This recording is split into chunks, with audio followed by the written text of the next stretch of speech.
Yes, indeed. The music returns, the video returns, and we have returned. Welcome, Arvanauts. Welcome, everybody, to a Saturday stream. It is March 21st, 2026, in the year of our Lord, etc., etc. And I hope everyone is doing well and is excited for tonight's session, day 44 of Expedition from the Mysterious Peaks, a chaotic convergence. I'm sure everything will be fine, and in no way is that going to reflect any actual chaos. What could possibly lead anyone to believe that? It's good to see everyone. I hope everyone is doing well and is excited for our session today. We have got a bunch of stuff going on over the next couple of weeks, but tonight is Expedition, so I'm excited for more Expedition from the Mysterious Peaks. Before I go any further, just a couple of notes about ways to support the channel. If you haven't done so already, please follow the channel. Please check our, consider checking out our YouTube, ! ArvTube. And apologies for those watching on YouTube who are wondering why I'm not playing Winterboro, because I forgot to change the live message there. I am not, in fact, playing Winterboro tonight. I'm playing Expedition. So anyway, ! ArvTube for that. Discord is ! ArvCord, where you can hang out with the Arvanauts in between streams, and Blue Sky, ! ArvSky. Please do join me over there and follow me over there. I always post about when I'm going live and about various things relating to writing, politics, music, gaming, a whole bunch of other things. ! Blue Sky for that, and ArvSky, and ! ArvTrayon, I mentioned that too. Well, actually, and the website for this is arvineleron.com. Now, financially, ! ArvShop, that's the merchandise area. ! ArvTrayon is the Patreon. Cool stuff for you and cool stuff for the channel. Subbing to the channel is always appreciated. Get those custom sub badges and emotes to use here, there, and everywhere across Twitch. And if you have not already done so, on the publishing side, ! Icarus, my graphic novel from Athos Arts. ! Library is my Tales and Tomes from Forbidden Library. That's my 5e adventure and sourcebook from Alligator Alley Entertainment. And ! Greyshade IP, Greyshade, Renegade and Heretic, the Grey Assassin Trilogy, available at that link. Award-winning, critically acclaimed from Athos Arts. You can also get the audiobooks now of Greyshade from our very own Trent Sparks at those links, at that link for Greyshade, Renegade and Heretic. And you can pre-order the tabletop role-playing game of Greyshade, which is coming to you from Alligator Alley as well, and being designed by our very own Brandon O'Brien. You can pre-order that, and I'm very excited about that, which will be coming out in the next couple of months too. Again, all at that ! Greyshade link. Last but certainly not least, ! BLM, Black Lives Matter, important to affirm and assert the significance and importance of Black lives. ! Help Now, the World Health Organization page on suicide prevention.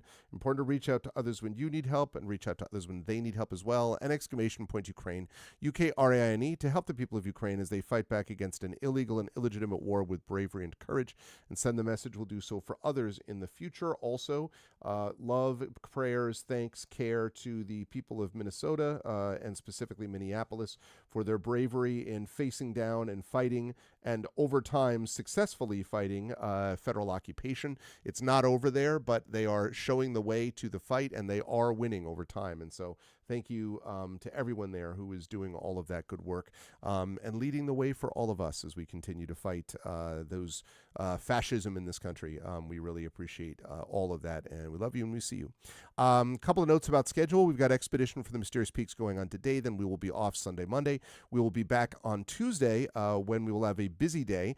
It looks still not 100% sure if our vocalist is happening Tuesday night or if it's happening the following Tuesday. We will find out soon, but when we do, that will be Citizen Sleeper 2. But we definitely know that we will be doing D&D with viewers next Tuesday, which will be Up the Beanstalk. We started that a couple of months ago. We're going to continue it on Tuesday. We'll also have the final vote for the Chat Chosen Game of the Month at that time. Then I will be over playing some Avoland 2 over on GOGCom's Twitch channel with Pen and Pixels. And then that night might be the Our Vocalist, or it might be the following Tuesday with Citizen Sleeper 2. So I'm excited for that. Then we have got, I believe, just give me a second. I think we have coming up after that, as I pop this up to make sure. Then we'll be off on Wednesday. We'll be back on Thursday with Winterboro, and then Saturday, and that might actually be coming close to the conclusion of Winterboro on Saturday the 28th. It's possible because we got a lot of progress done last time, so we may be finishing or close to finishing as of Saturday Winterboro, and then we will have the Patreon Field Chat Chosen Game of the Month the following Tuesday, and more Pen and Pixels before we put an end to the month of March. March and get ready for April. Welcome to spring, by the way. We are now officially in spring, and it is starting to feel that way. I went out cycling on Friday for the first time this season, and then again today. And I also found out, by the way, quick side note, in case people don't realize this, I did not know that bike tires have a kind of valve that some bike tires you need to not only unscrew the valve cap, but then there's a little thing you unscrew in addition so that you can actually inflate the tire. And if you don't do that, no air is actually getting into the tire. So I'm like, man, this is really hard to bicycle today. And I must be like, am I out of shape? Nope. Wasn't out of shape. Had nothing to do with that. It was because my tires were underinflated because I didn't know how to inflate them. Now I do. So anyway, was very happy to do that. But we are here today now with some Expedition for the Mysterious Peaks. And so I'm going to unmute myself and let the folks know we're ready to go. I apologize for anyone I interrupted because I couldn't hear them. And then I'm going to unmute them. And last but certainly not least, I'm going to head over to reveal to you the crew, or I should say 3/4 of the crew, because one of our number, Zach, is not going to be with us today. Zach is doing, get this, y'all, Zach has got tonight a paid DM gig. I mean, listen, like, I was like, look, it's either, be here for your friends or commit or just sell out. And he went for the greenbacks. No, I'm just kidding. We knew about this for quite a while. This actually is Zach's job to do that. And I have a big announcement coming up soon about something that Zach and I are going to be doing in the summer, and you will not want to miss it when you hear about it. It's very exciting. But in the meantime, Zach is not here tonight, but you should follow him on all the things, and you'll see him for the Our Vocalist. He will be back with us next month. So it will be up to the rest of this crew to make sure that Jiraxis does not buy it during the course of the campaign today. And if he does, we know who it is to blame.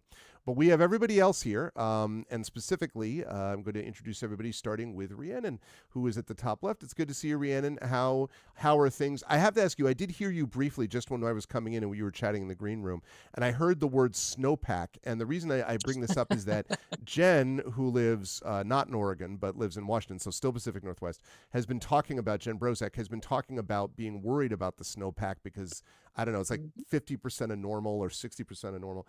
So was that what you were talking about? Like, do Yep. you have worries about snowpack where you are also? And how are things with that? And then also, who are you playing today? How's the Well, snowpack? it's because it's such beautiful weather, and it is shouldn't be this beautiful yet, Yeah. and we haven't had enough time to. So good for now, but I look ahead. So I want there to be enough water that I can keep my garden alive come August. Yeah, no kidding. But I'm not trying to like grow crops or anything. So my little tree, go on, little tree, you Go can tree, do you it. can do it. It's not quite old enough yet to just sort of be like my other trees are. Anyway, so I am playing Sataria Verbin, half elf, divine soul sorcerer. So she's really into the healing, not so much into the bedside manner. Yeah. Did get a chance to study some bones in recent sessions as well. Forensics. The forensic. That's It going to was, be yeah, a no, new absolutely. specialty. Literally forensics for sure. I am excited to see what Sataria gets up to, especially since we are now heading out of the Centurion and more back into the, in quotes, fantastic realm. It'll be interesting to see. This, I think there will be, I will just give you this one little heads up, Rhiannon, which I do think that this will be this next section is going to have some Sataria adjacent sections, let's put it that way, where I think there's going to be some testing going on of Sataria. So I'm excited for that. Always a pleasure to have Rhiannon with us. Also a pleasure to have one Toya Kristen Finley with us. Toya, you're officially past the exploding trees stage, I imagine, of Tennessee weather now. How are things by you, like weather-wise and everything else-wise, and who are you playing tonight? Yeah, so I was at GDC and returned last Saturday. Last Saturday it was 75 degrees. Then Sunday hit and it was in the mid 30s and we had a tornado watch and bad weather. And then 3 days later we were back in the 70s. So Great. again, that's not climate change. That's just Nashville. So yeah. Um, the dogs are unhappy with allergies. The humans are unhappy with allergies. It's just the way it goes. Yeah. I will be playing Nals Darkly tonight, also known as Nalik. She is a human bard. Very excited to hear what she gets up to, and I'm going to say something in a minute, Chad, about these folks are going to introduce you to some new things about them because they have leveled to level 6. So we got some cool new stuff, at least some cool new hit points anyway to talk about. Always a pleasure to have Toya with us, and also of course pleasure to have LaShawn with us.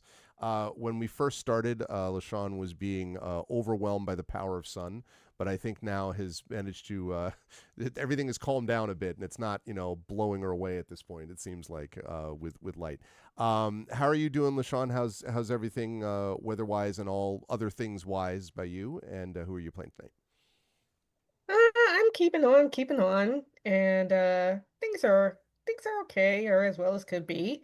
Yeah, we had some freakishly bad like snowstorms on Sunday, Mm-hmm. and freezing rain and all that, and a good foot of snow dumped on us. Jeez. And today it is 74 degrees. So all the snow has melted and it's nice outside and the sun is shining and That's fine. It's yeah. Nashville weather. Wait, you're not in Nashville. What? That's. No, I don't think we can I'm in blame Nashville. Yep. Madison. Yep. Yep. So yeah. So I will be playing Raven Gallender, Mm-hmm. and in a way she's kind of like me right now. She is just done. Oh man, I hear that. Well, I am looking forward to seeing what Raven gets up to today. All right, I'll work backwards then. So I'll start with you, LaShawn. So Raven has now reached the dizzying heights of level 6. So Yes. can you tell me do you want to highlight some cool thing that has happened with Raven, and also tell me about hit points now that we're up to new level. Yeah. So Raven managed to she's got a little bit more hit points now. She is she's got 41 hit points. That's her 41 max hit now. points. Okay. Yeah, 41. Although she's kind of half that at the moment because she probably needs to regenerate and get a full rest. You Um, actually will have benefited from coming into this from a long rest is how I'd rule this. So I would say you're 41 out of 41. So wait, you went up from okay. 28. You were at what was your maximum before? Weren't you at like Um, it was 28, it was yeah. 28. So you jumped up a lot Yeah, from this. I yeah, see. I see. Okay. yep. All right, I'm excited about that. Any cool new like feats and or spell or like talents or like anything like that? Well, she's got a new thing called Ego Whip, Nice. which is kind of like she could emanate a stinging wave of psychic energy from her body. So she's got that. She's also got this thing called Mind Blank, where she can use an action to basically end herself from being charmed or frightened. So, so yeah, this is cool because like yeah, she's past the point where she's no longer traumatized by things. She's like she's just now chill. She has reached nirvana. She is zen. She's like nothing scares me anymore. I've stared into the abyss and the abyss Mm-hmm. is me kind of thing. I love the ego whip thing because it's like a lot of the psychic abilities in D&D had these things like thought intellect fortress and stuff like that. So I was just thinking about like you're either whipping someone with your ego or you're whipping their ego. And I could think of several politicians who could use an ego being whipped. So I look forward to seeing that deployed. Good stuff. All right. I'm excited to see what Raven gets up to with that brand new 41 hit point total. Very cool. Thank you, LaShawn. All right, Toya. So as we move up to Nulls, or move on, I don't mean that in the wrong, moving up. I mean, just moving over laterally, to Nulls. So tell me what we're looking at in terms of hit point totals. Did you take the average or in accordance with the prophecy, are you going to roll and let the hand of fate guide the actions of your hit point totals? I'm curious. See, I didn't know that was a thing. I just leveled up and it took me from what, 38 to 45? 38 to 45. Gotcha. Yeah, see, I didn't know that was a thing. I That's just okay. We'll leave it there. That's fine. That's a kind of running joke with my other crew where they're like, no, the average. They're like, no, we'll do it this way. No, that's Okay. fine. So 45, 45. Now, do you have any cool new things? Yes, Now? a couple of things. So at level 6, there's a new spell Okay. So I chose Crown of Madness, Crown of which Madness. Nice. is a humanoid of your choice that you can see within range, must succeed on a wisdom saving throw or become charged by you for the duration. While the target is charmed in this way, a twisted crown of jagged iron appears on its head and a madness glows in its eyes. The charmed target must use its action before moving on each of its turns to make a melee attack against a creature other than itself that you mentally choose. The target can act normally on its turn if you choose no creature or if none are within its reach. On your subsequent turns, you must use your action to maintain control over the target or the spell ends. Also, the target can make a wisdom saving throw at the end of each of its turns. On occasion, the spell ends. And it's like within 120 feet. That is pretty slick, and it So, feels like it'll fit. It'll fit a lot with what Nulls has done in some stuff. yes. Also, you So, get a bonus that Shinedown pops up and starts singing the Sound of Madness when that spell is cast. So a My hard rock P band accompanies you immediately. my PC has been the victim of that Yeah, from the yeah. Crown of the Madness. villain. So It is a very like evocative spell. I always thought so. That's cool. so there is that, and then there's also because of the college that Nulls belongs to Mhm. as a bard, gets Spirit Session at level 6, Okay. and that's once a day. She can choose a spell that is either a divination or necromancy spell. She has to perform a ritual with, I think it's 3 other willing participants Okay. to learn a spell. But the one that I'm going to start out with is actually one that Zach pointed out called Wither and Bloom. Okay. So you invoke both death and life upon a 10-foot radius sphere centered on a point within range. Each creature of your choice in that area must make a Constitution saving throw, taking 2d6 necrotic damage on a failed save, or half as much damage on a successful one. So it's going to mess you up either way. Okay. Non-magical vegetation in that area withers. In addition, one creature of your choice in that area can spend and roll one of its unspent hit dice and regain a number of hit points equal to the roll plus your spell casting ability modifier. Okay. Okay. And So then at life to your allies and death to right, your enemies, basically. right. Okay. Okay. And That's then awesome. yeah. That's awesome. I like the idea of it. For some reason, I put those two things together in my head: the Crown of Madness, and then that, and I just started thinking about like Scarlet Witch from Marvel, like this sort of like combination of this weird sort of semi anti-hero sort of terrifying figure that can do stuff. So I am interested to see how that looks. Also, by requirement of law, it is important that you say "wither and bloom" in a very witch-like way. It's that has to work for me. Wither and blue. Yeah, that's what I'm talking about. It also sounds like a very bizarre store in the mall, like Abercrombie and Fitch, Wither and Bloom. Anyway, anything else cool, Toya from Nulls? If I got anything else with level 6, I am unaware, and please let me know. Okay, But that's all I know that's new. sounds good. I will double check, but I think that sounds right. All right, that's awesome. I'm excited to see what happens next. All right, Rhiannon, what has Sataria gained in terms of coolness at level 6? so she just got a new spell. Okay. And I think that was the only thing. A few more hit points. And the new spell, because I had gone with the focus that had more damage spells, and I'm like, so do I do a damage spell? Do I do it? So, but there was a really cool healing spell that it was now available, which is Mass Healing Word. It's a good one. So that's up to 6. So that's what I did. That's a good one. I mean, that definitely is a legit one. Now on the hit point front, how did you handle that? I took the average. Okay. Because it offered me the average. And I was Meaning like, you ended that's up cool. with, so what is that now? 26. 26. All right. 26. That feels a little low to me, Rhiannon. At level 6? It did to me too, but I went in the character builder and let me see. Because the app because it would probably be D8, right? Would be your hit point die. It's your hit die is a D8, I'm assuming. Is that No, right? it's a D6. Oh, it's a D6. Okay. So that would be 36 if you maxed it out 3 times Yep. 6. Well, okay. All right. Maybe so then. Although there's the con bonus, but do you have a con bonus? I don't think Okay. so. Okay. All right. Well, then that makes sense.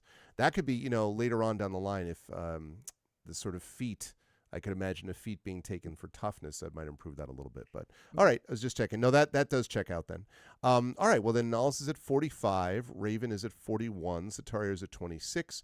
We don't know about Dr. Jaraxis. We're not going to have him level up unless we absolutely need to for some reason tonight. I don't think we will. All right, so we will see how that goes. Awesome. All right, let us talk about what happened in our last session, which was a bit of a doozy, everybody. Let me fire up some music here. In our last session, we'll put you inside that ship.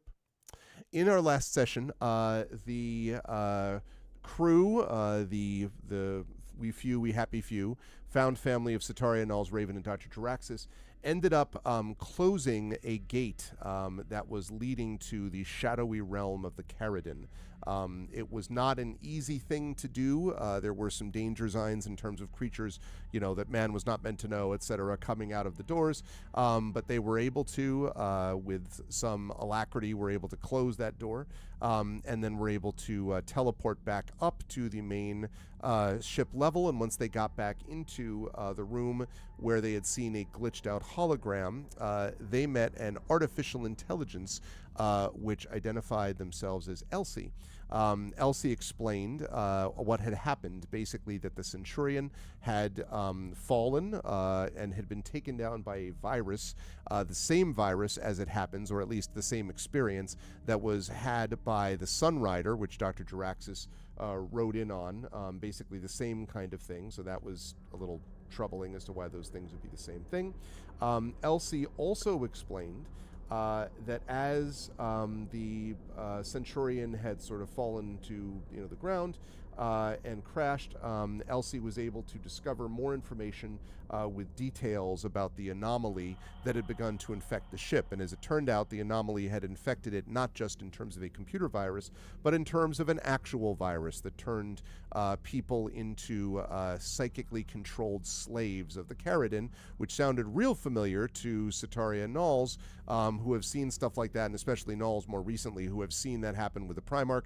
But Sataria also had seen this happening with the people of Celis, and so on. So there's a lot of that going around, apparently. Because as Elsie was able to determine by analyzing it, it turns out that Thalos, the planet on which they landed thousands of years ago, had been a realm of technological wonder, but there was a century of war, and a faction of creatures that were known as technomancers, known as the Caridin, merged with their own creations and created these basically horrible sort of shadow beasts that hunger for the extinction of life and the restoration of their own power. The century of war basically drove the Caridin out to their own plane, known as the Convergence, but the Caridin were not destroyed. Somehow the Caridin returned. The Caridin were not destroyed. And their existence, though the knowledge of their existence had faded, there were tales of this famed sort of metal city of the gods. And so slowly and carefully, the Caridin began to reach back out over various conduits into the world of Thalos and gradually began to influence those on this planet. And some of them, we've already seen examples of that. 2 of the Primarchs have been influenced by them. And every veiled realm, aside from Celis, was created from the remnants of Magitech, which was the technology of the Caridin. That's a problem because it means basically that every one of the veiled realms is at risk, right? Because the Caridin could reach their way through and could influence everybody the way that the Primarchs have been influenced also, which means that there is only one alternative. If the party is going to stop the Caridin before all of Thalos is consumed in their darkness, and if the Sunrider is going to get functional so that at the very least Jaraxis and Raven can get back to where they were going, Jaraxis initially on the Sunrider, and Raven, who wants to get back to the ship from which she was taken originally. The only way to do that is going to be to stop the Caridin, to permanently block them, to basically close all the gates, virtual and otherwise, to lock them in the Convergence permanently, and also to restore the Magitech Forge, which will allow them to build powerful items and devices to basically ensure that the Caridin won't be able to escape again. There are 3 parts of this Magitech Forge which need to be found: a control unit, a data unit, and a reactor core. and there is a lead, which I'll talk about in a moment about that. One thing I do want to mention, though, and the reason I'm taking longer on this recap is to basically give people a sense of things because we're going into a new chapter tonight. Sataria and Raven were both drawn here, and apparently part of the reason they may have been drawn here is related to this strange intermingling or merging of the world of the Convergence and the world of Thalos. And as these gates begin to open and as more of the Caridin's influence is felt, there will be sort of weak spots, basically, where things like that can happen.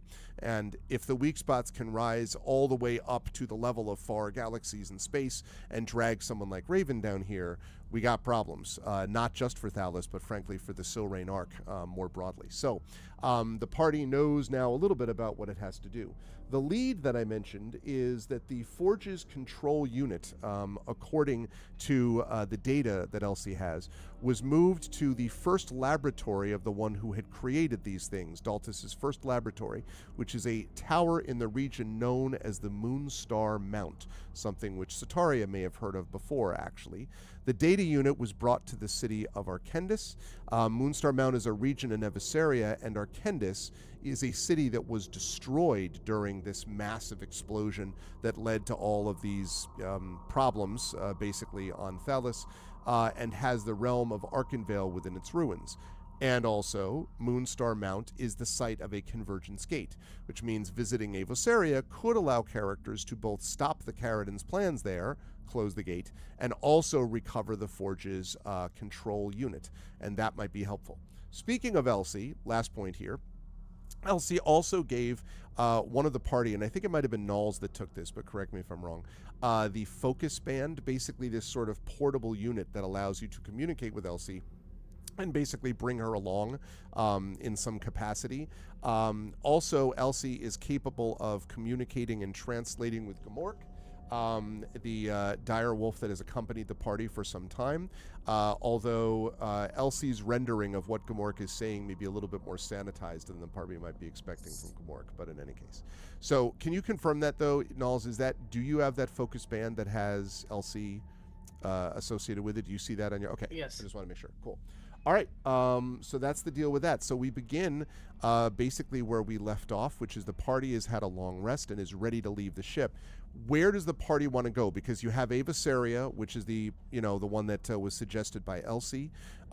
You could go elsewhere also, but there is a little bit of a time. I don't want to overdo the time pressure thing too much. Like, it's not like you have to get to the next place in 2 hours, but it's not like you can just wander around touring Thalos because the Caridin continue to rise. So what's the party want to do? Before we actually leave the ship, Mhm. I want to make sure, because Gamork is not quite sure of Elsie, and Elsie is not quite sure of Gamork.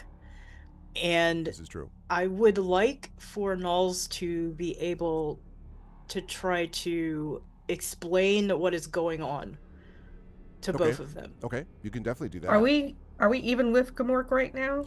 We went back up to the room where... Okay. Yes, that's right. Okay. And now that you close the gate and Elsie has control of the ship's functions, that's why you were able to get in all the rest, because now the security robots are all shut down and she has control again. So, and I should. She's definitely not listed. She is not. It doesn't seem like she describes herself as non-binary. She often refers to herself and presents as femme presenting, let us say. So that's why I'm referring to her as she and not they, or it, which is not at all. I think she would take offense to that. Yes. Yeah. So, Knowles is going to say to Elsie, "Please repeat this exactly as I say it. Gamork is very particular." Very well. What exactly would you like me to say? "And please say this as Knowles and not as Elsie."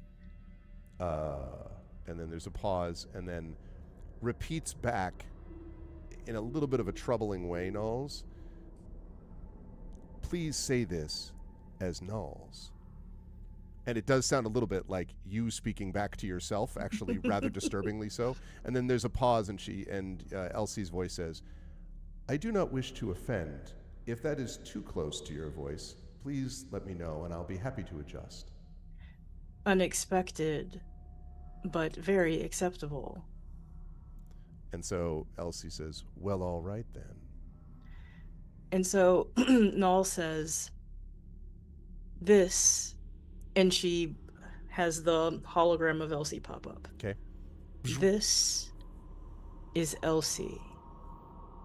Gamork is like, Her pack was also slaughtered by the same cowards who led to the death of your comrades.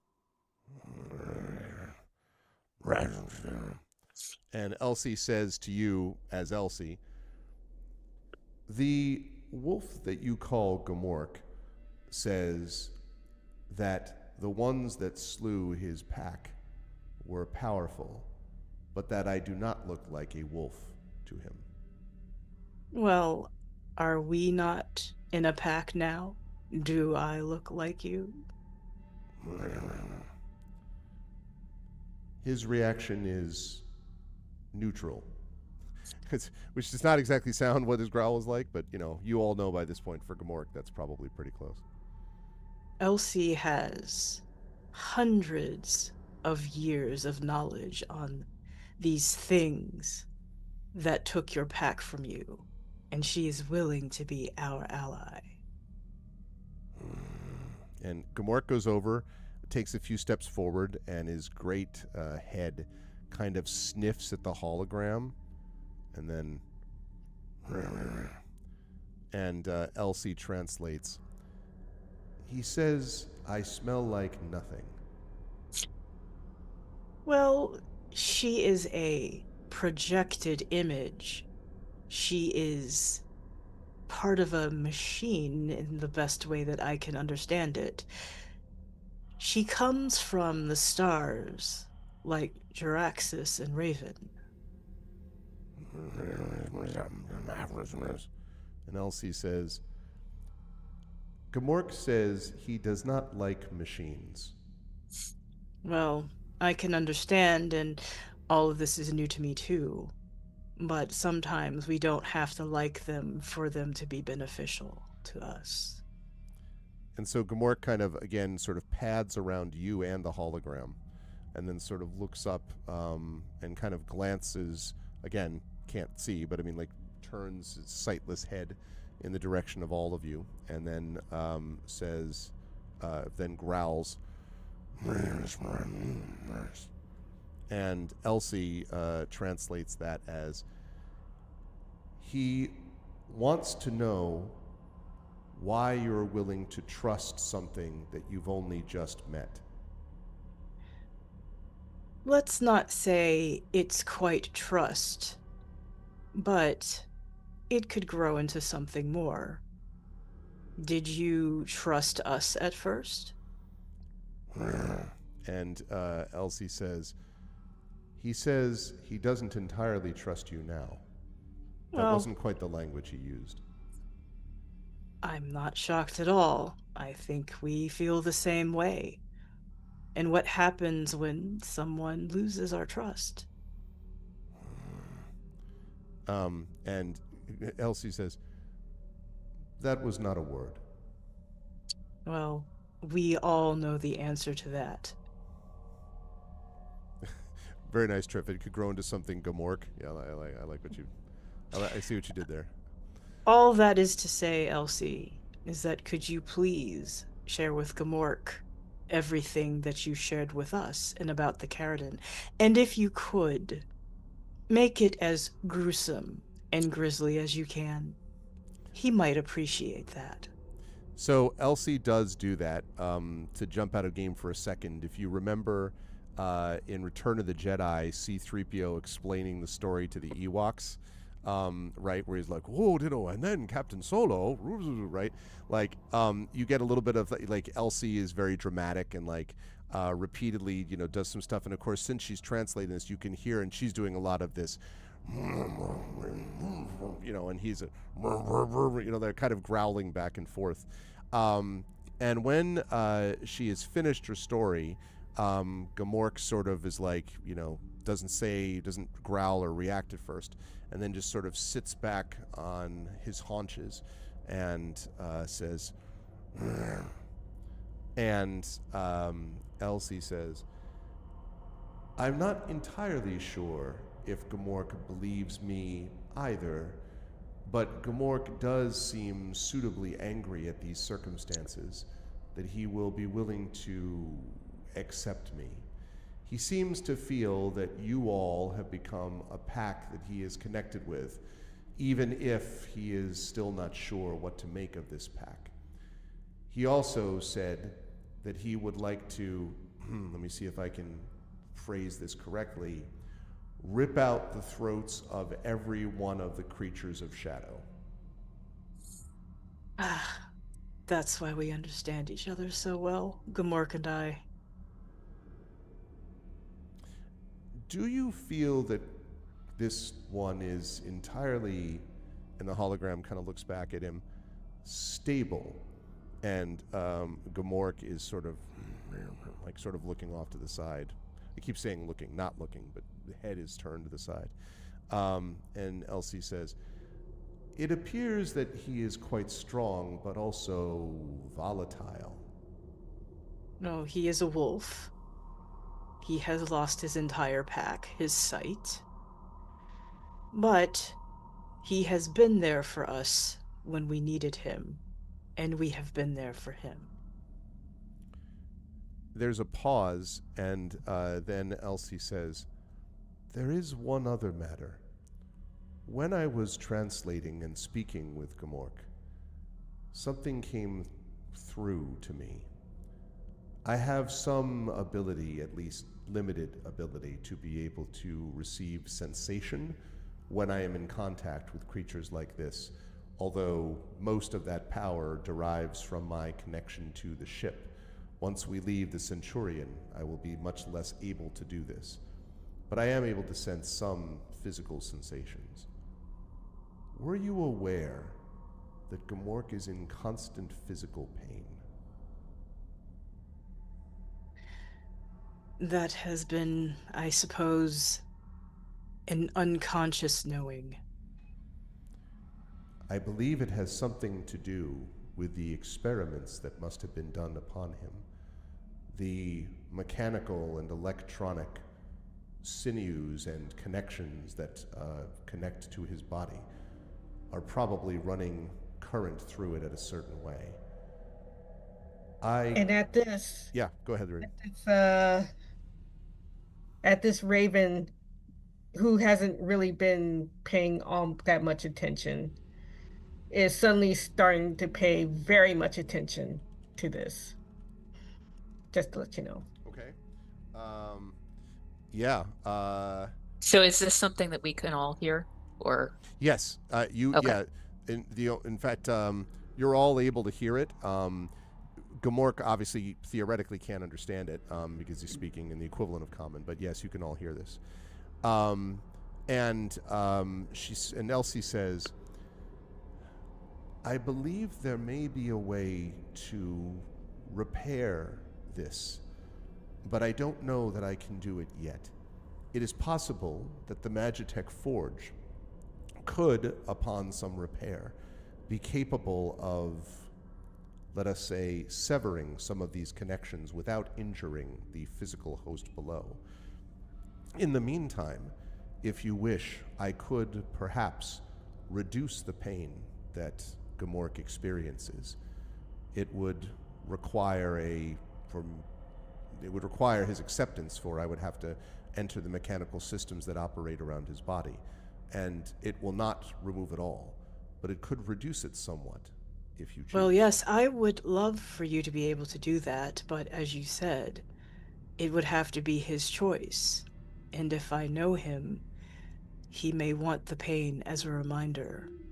But please do ask him.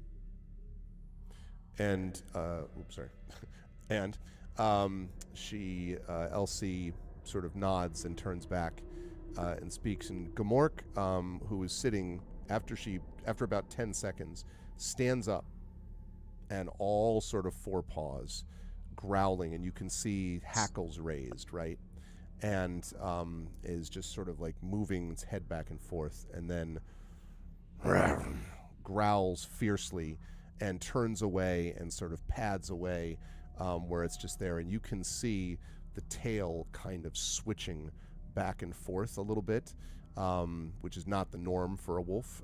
And you can also see the hackles continue to raise. And Elsie, the hologram, turns back to you and says, I don't know that I was entirely successful.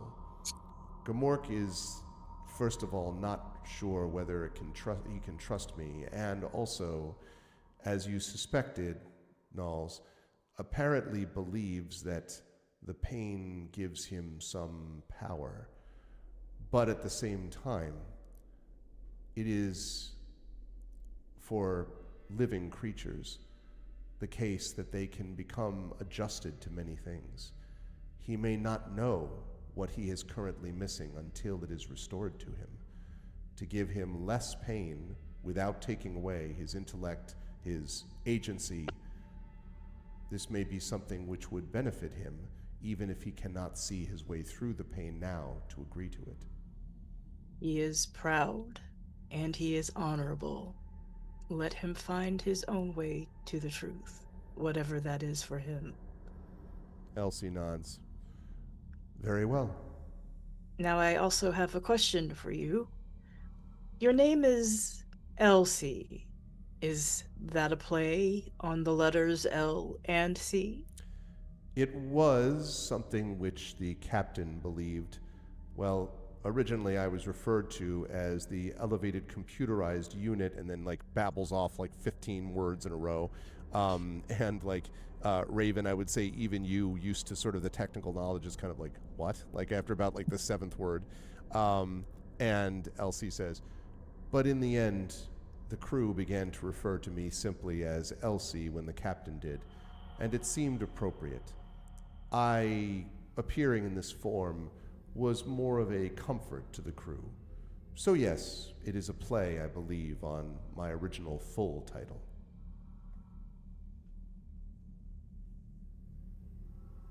And Nulls, so as I remember correctly, Nulls can speak with Elsie telepathically. Yes, that is correct, Right? because you've got Yeah. the focus band, yes.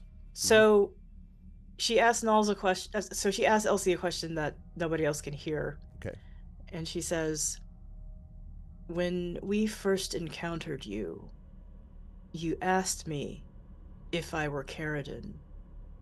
How could you possibly think that I was one of them? At the time, I was doing nothing but fighting Carradine. After 400 years of battling one creature, I suppose even I see shadows of it wherever I turn. I am grateful that you have taken away what you might refer to as a nightmare in closing the gate. I apologize in my mischaracterization. Oh, I understand nightmares and shadows, and seeing them bubble up in memories. You don't have to apologize to me, although I do thank you. Elsie turns and says to you, Sataria, when you choose to go to the realm of Avosaria, I should warn you that, well, from what you have described of the place that you came from, there will be magic in this place, at least magic, I think, as it is understood by the people here on Thalos. But there is something strange about the area, too. I have limited access to it, of course, mostly just general senses of what the area looks like and what the region is. But there are continual references to something known as the Change. I don't know what it means, but there are also references here to sorcerers and creatures of magic might. From what you have described, this seems to also partially describe you. So you should be aware that this area may be a challenge that you will be partly uniquely qualified to address. I mean, Yeah, sounds like made for me. Satiri is a little sort of like cocky about it. Magic doesn't bother me. There are towers of bones everywhere. No, it's just Forensicville. It's just like forensic Disneyland. Okay, so having done this, then I have to ask: is the party? So is the party headed out? And again, I'm not trying to direct anyone any particular way. What is the party's feeling about, having had this conversation? What's the party's feeling about where they are headed? You notice, by the way, that Jiraxis seems to be staring off into space. Doesn't seem very focused today. Taking in all the new information. Yeah, So- exactly. Yes. I've got a question too. So there's Avisaria. There's that. So I got a while back the bagpipes to try to break up that crystalline structure, which we discovered is solor. Am I pronouncing it correct? Solarium. Solarium. Solarium. Oh no. Sorry, not solarium. Sorium is what you. Sorium. Yes. So the crystalline structure we discovered is sorium. Yes, although one quick note, yes, but the stuff that you see on the surface is basically the burned out kind of like surface version of it. So like where you are down here and the farther down into the caves you get, the more actual sorium it is. So what you see on the surface and the thing which basically is currently surrounding / partly attached to the Sunrider, which is the ship Jiraxis came in on, that is sort of like burned out crystal, might be the best way to describe it. By the time it gets to the surface, according to Elsie, it no longer has quite the same energetic properties. So I'm just letting you know. So where is that massive crystalline structure that when we were at that market we were told about? So there is, that's the stuff that is partially surrounding the Centurion. And the farther that you're underground in like the Twilight Realms, the closer you are to that crystal. There are also crystalline structures elsewhere in Thalos, and in fact, let me see if I can get to the. Let's go to the overland map. Okay, we go up here, and let me move the party ribbon there. Okay. Right, so you folks right now are over. Let me bring this so that everybody can see it, actually. Chat as well. Okay, so right now, you folks are over here. This is the. Here we go. This is the Centurion crash site that you can see there. And so these are the barrier peaks, hence the name of the whole adventure, Expedition of the Mysterious Peaks. And this is where a lot of the crystalline structures are greatest around here. The crystals in the mountains are almost partially fused together. And so a lot of the sorium content and power is from here. However, over in this side here is Celaspire, and this is something which Sataria would be familiar with too. Celaspire, which is where this enormous destruction happened when this war happened with the Technomancers and everything else. Arkenvale, which is the one that where supposedly some of the area could be found, is here. And Arkenvale is a place that was also partially consumed by the destruction wrought by the Celaspire. So that's all a very fancy way of saying that there are crystalline structures in various places throughout all of the area of Thalos, but the greatest concentration of it is here, right around and further below the Centurion, and then there is some crystal to be found here around Celaspire and also Arkenvale, two sides of the Ashen Wastes, basically. And then there are several other deposits around, like the Ice Dark Mountains and things like that, where some of the crystal is also infused here. So the mountains are the greatest concentration of it, is the overall point that I would make about that. So that challenge that the particular vendor gave to Knowles with the bagpipes, Yep. was it for the area that we're in now? You don't know, because remember, the vendor themselves probably have not been to the Centurion. right? Mhm. There was a time when it was made very available to people, but that has not been the case for a while.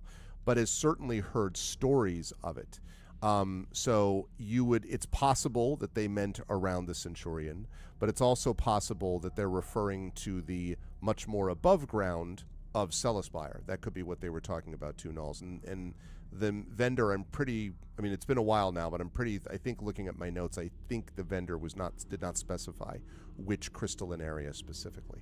Well, if there's a thorium to be mined here and like a lot of high quality thorium, Yep. I wonder if we should try to do that before we leave. Because number one, we'll have thorium, but also we can go back to the what's it called? That room where the forge was, Mm-hmm. and we use the thorium to upgrade weapons and spells and things like that.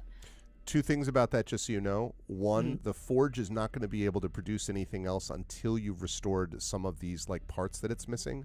Like it's Okay. not just energy; it's a matter of like having the machinery necessary to power it, to control it. The other thing is you have no way to refine it, right? So like Okay. it's like taking straight coal and being like throwing it at an electrical plant, right? Like it needs some work before that happens. So you could certainly mine it, and if you were to let people know that it's now safe again, that the Centurion is safe, you imagine you could probably get this guy, your boy Doomig Rieger, Yeah. and people like that might be able to come back and start reopening it, like and making it more available. Whether you would be able to mine it, I'm not sure that you have the capacity to do that. Although you could certainly try to get a crystal, piece of crystal or something like that. Also, you not having encountered thorium before, you don't know how dangerous it is in its raw form. Also, So I'm glad you brought up Doom McGregor, because we were actually having this conversation while you were setting things up. Okay. I don't know how this would work mechanically, but since Knowles and Elsie are connected telepathically, could Elsie also send messages the way that Knowles does?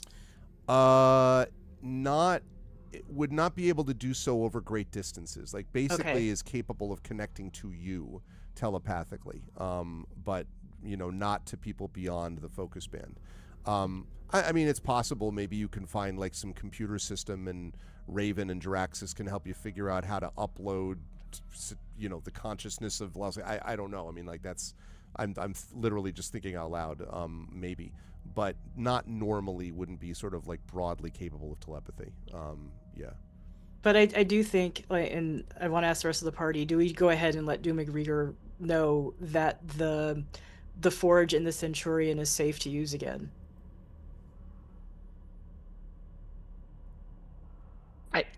I think we should. Yeah. I Why think not? so too. That was going to be my first suggestion anyway, was to go back to the forge. So sure. So, I mean, Knowles can just send that message. Okay. And it has to be, what, 20 words or less? So, Yeah, for sending. Yeah, I think So- it's 25. I think it's 25 Okay. words or less.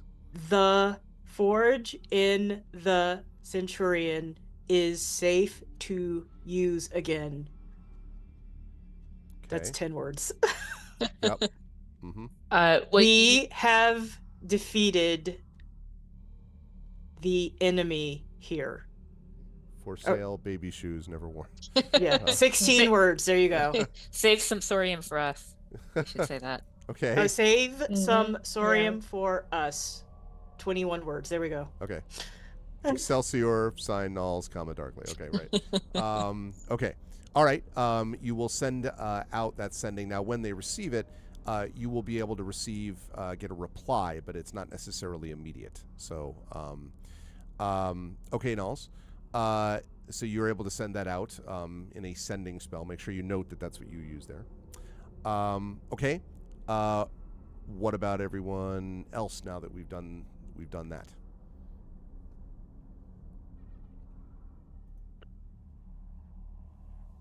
Ready to go. Raven, what say you? Raven will go wherever anyone else will go. Okay. She is fine. Jaraxxus seems surprisingly compliant. Just willing to Go along. Go on. Well, Draxus is ready and willing for adventure. I'm I'm- actually a little, or Satari is a little tempted, like hearing that Gamork has something wrong with him, Mhm. to like just sort of cast a little extra healing spell on him. Okay. But I don't know if she's gonna get bit because I don't think she would think to check beforehand. She'd just do it. Okay. Um, I like it. so I like it. Okay. So that's fine. Are you doing something that requires touch, or are you doing something from a distance? so I can do it without touch, but I don't think I would spend that sorcery point. Okay. So You would just yeah, walk up and touch him. yeah. Okay. Sort of be like pat the head. Okay.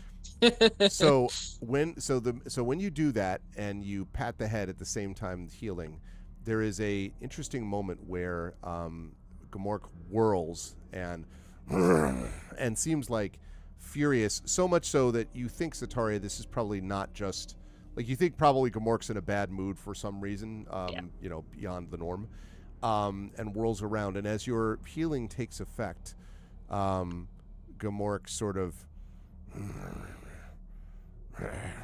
and sort of growls again, and then turns away slowly, although keeping his great head sort of, his sightless eyes sort of kind of looking off and just sort of staring back at you, or not staring back at you, the head turned back to you. And Elsie pipes up, the hologram pipes up and says,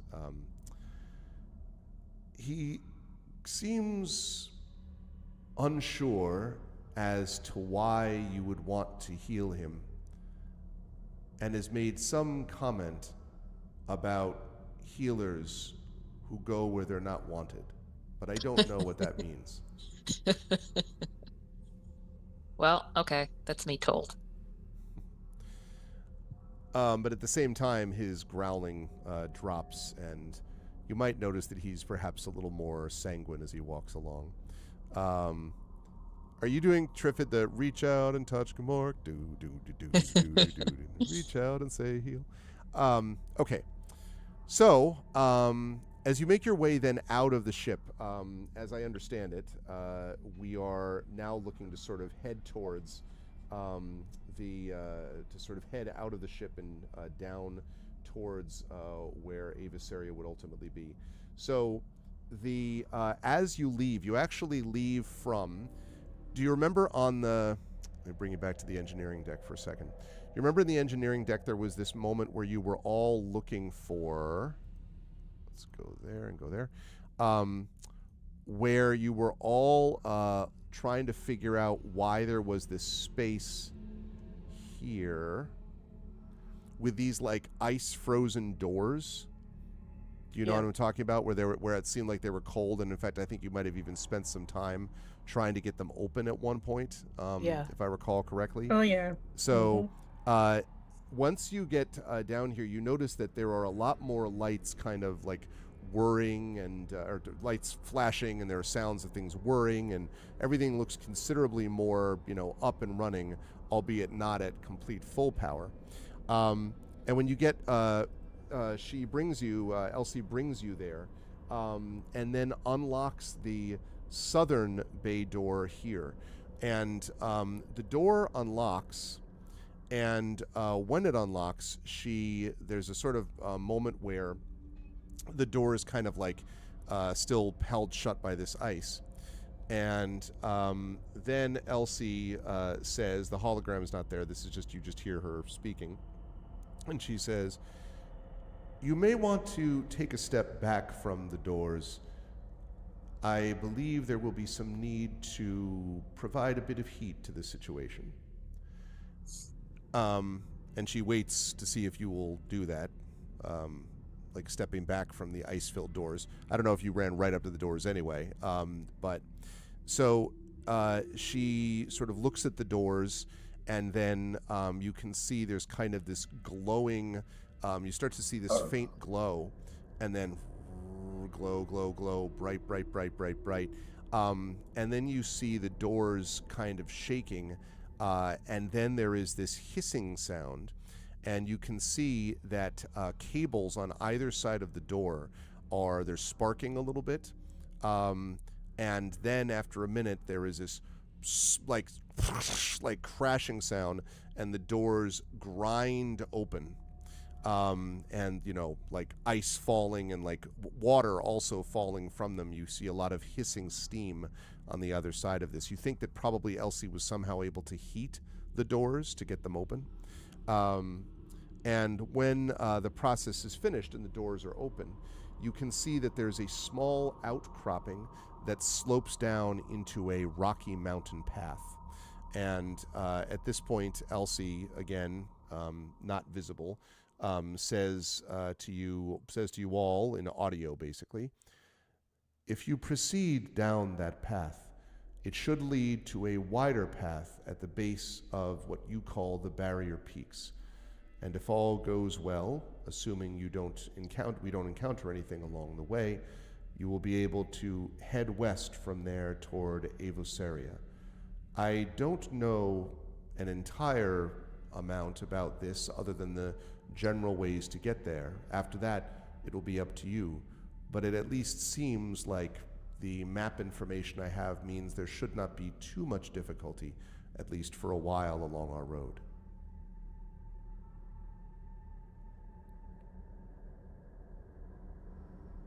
And she kind Now's of the falls time to silent. head on out.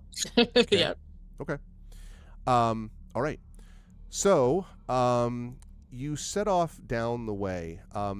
As you move further away from the ship, the sense of kind of ominous, mystery and sort of troubling experience that you had sort of gets left behind. And as time goes on, you feel yourself becoming a little bit more at ease as you move away from the site of where the gate had been. Let me see if I can get... Nope, not that one. This is what I wanted. Let me see if I can get some music appropriate for the occasion for this journey here, which is definitely not the inside of a ship. Ah, perfect. Mountain Pass, everybody. It's exactly what I was hoping for. Okay. All right, there we are. Good.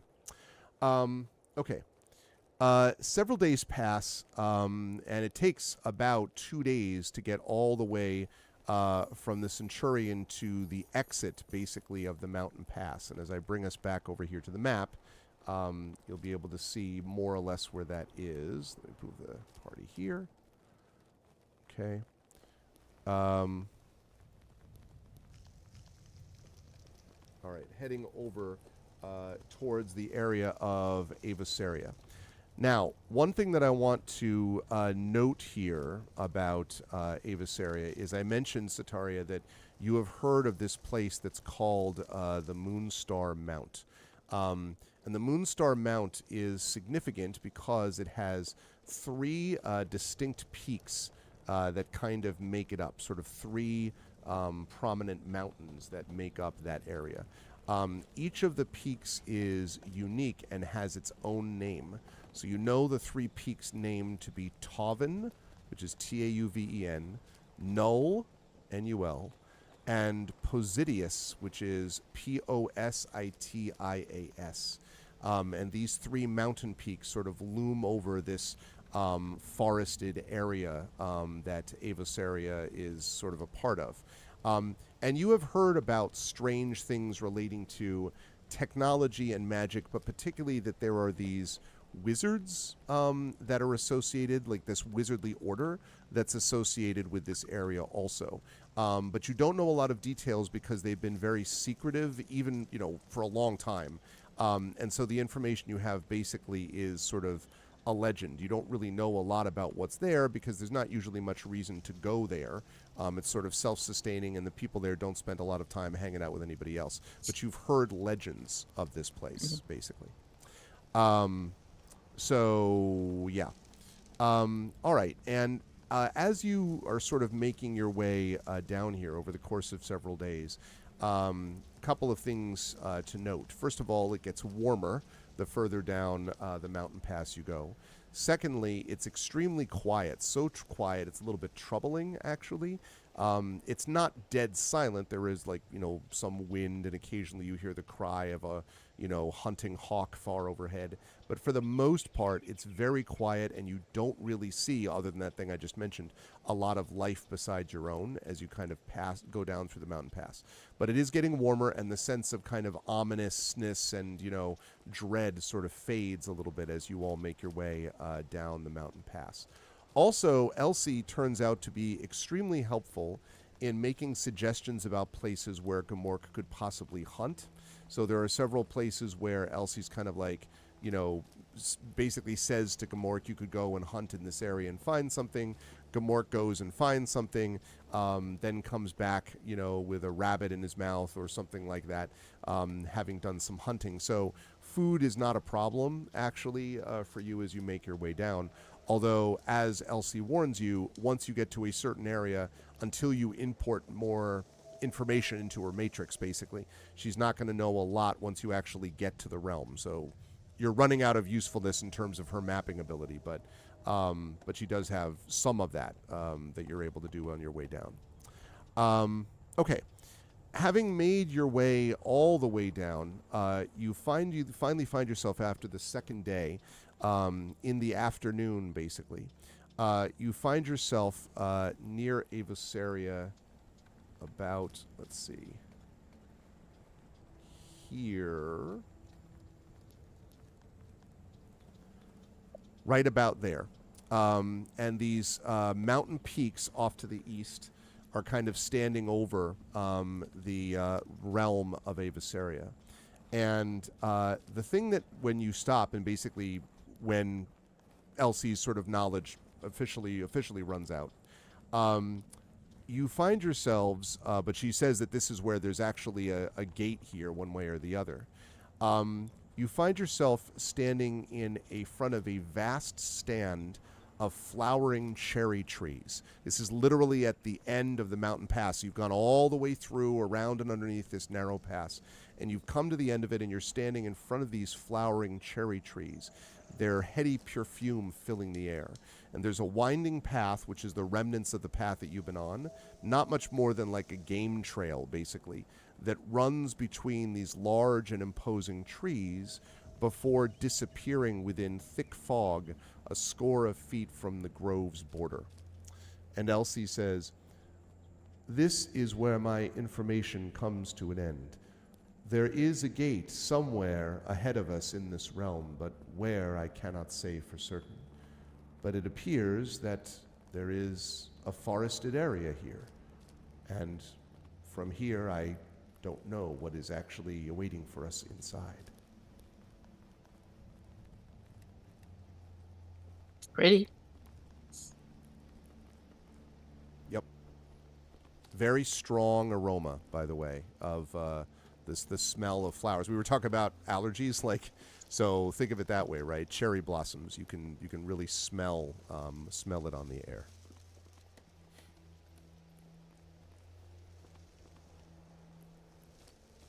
Is there anything that looks suspicious? Well, if you want to do a little bit of a search, I would allow you to make a couple of things here. Let's see. Sure, go ahead and make a... Well, yeah, let me ask, what are you looking for? And then I can tell you what check to make. Well, you said like these people basically prefer solitude and they don't really hang out with anyone else. I'm curious if they are trying to protect this place or, ward off people. Would they be alarmed if any strangers approached? Okay. So are you trying to... so you're trying to look to see if they've set traps for you or whatever? Because you don't see any of the inhabitants yet. Yeah. Okay. Yeah, I was also going to say, yeah, would there be any traps around? Uh, You said there's a fog, right? That's right. Um, Through the trees. So there's this, the large, path that leads through the trees. And then just a few feet from where you're standing inside these trees, you can see a kind of thick mist or fog that's rolling out from inside whatever this is leading to. Basically, this is leading into some grove, you think, but there's fog that's visible that you can see just a few feet from the entrance to that grove. Okay. Then I would actually check the fog, Okay. because I don't know if the fog is caustic or Okay. whatnot. Sure. Let me have you make a perception check for me, please, then, Raven. All right. I think I see a 17. So you think, Raven, that although the fog is thick, it's very bright. And so it almost seems, now you've come in the afternoon, but you would expect that like a very thick forest would actually be much darker inside. It seems to be that you can see the fog as being fairly bright white, which is interesting to you. You don't see any obvious traps per se, but also you're probably not anywhere near close enough to kind of see what's going on inside the grove. But at least from where you are, it does not appear like the fog is caustic in any way, not from what you can tell. It just looks like very thick fog. So I tell this to the others. Okay.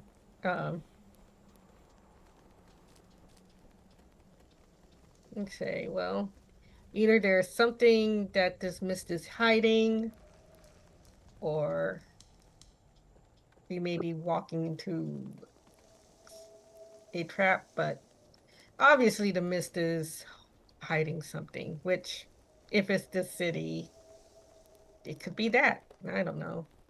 Can I check to see if there's like a spell or an enchantment in the fog? Sure. Let me have you make... Let me have you make a perception check here, too. The reason you're making this check, too, is because this fog is odd that this fog is here, right? Like, the fog you would expect to be higher in the mountains, not lower to the ground, which is what this is. And also, it does seem a little bit out of nowhere. Like, it wasn't like there was fog and then all of a sudden, no more fog. Like, it was like mountain pass, mountain pass, mountain pass, kaboom, cherry tree grove, and fog inside. Like, it seems awfully sudden. So, And I'm going to guide myself while doing this. sounds good. Okay. 24. Okay, that's pretty good. That's pretty solid there, Nels. There does seem to be something odd about this. And as you sort of are looking down and around the sort of edges of the fog, Nulls, you can see something kind of strange, and that is that there are definitely roots, like tree roots, like, you know, from the wall of cherry trees in front of you. But not just roots, because along one of those roots, you see what is clearly a metallic cable that's like snaking along and around and over the root and leading into the mist. And I point out the metallic cable, and I also ask Elsie, because that seems kind of techie to me. Mm-hmm. Do you know what that cable is? And Elsie says, it appears to be a mechanical conduit of some kind. Certainly not in line with what one would expect from a forest. It almost seems like a cable intended to bring energy or power to some other source. Where could that source be, I wonder? If I had to guess, I would say the mist. Gamork growls softly. What are they hiding in this mist? But we did expect more Magitech, correct? So perhaps that's part of it.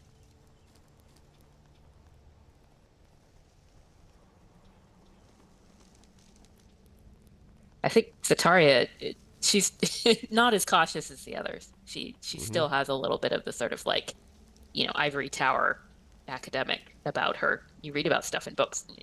go out in the field. Like, oh, you just go see it. So are you leading the way? Yeah. Okay.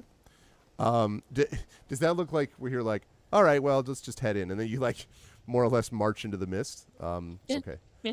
So Sataria like literally just vanishes into the mist, and there's a pause, and Gamork growls again, and Elsie says, are we intended to follow her?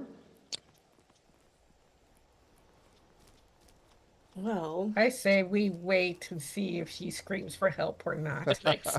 she seems very eager, and sometimes you have to learn hard lessons. And so the party was split. An entirely new adventure begins. No. Okay. So, Sataria, you head in, and I guess the question is how long you walk in before you notice, things that are, that notice that they're not following you, basically.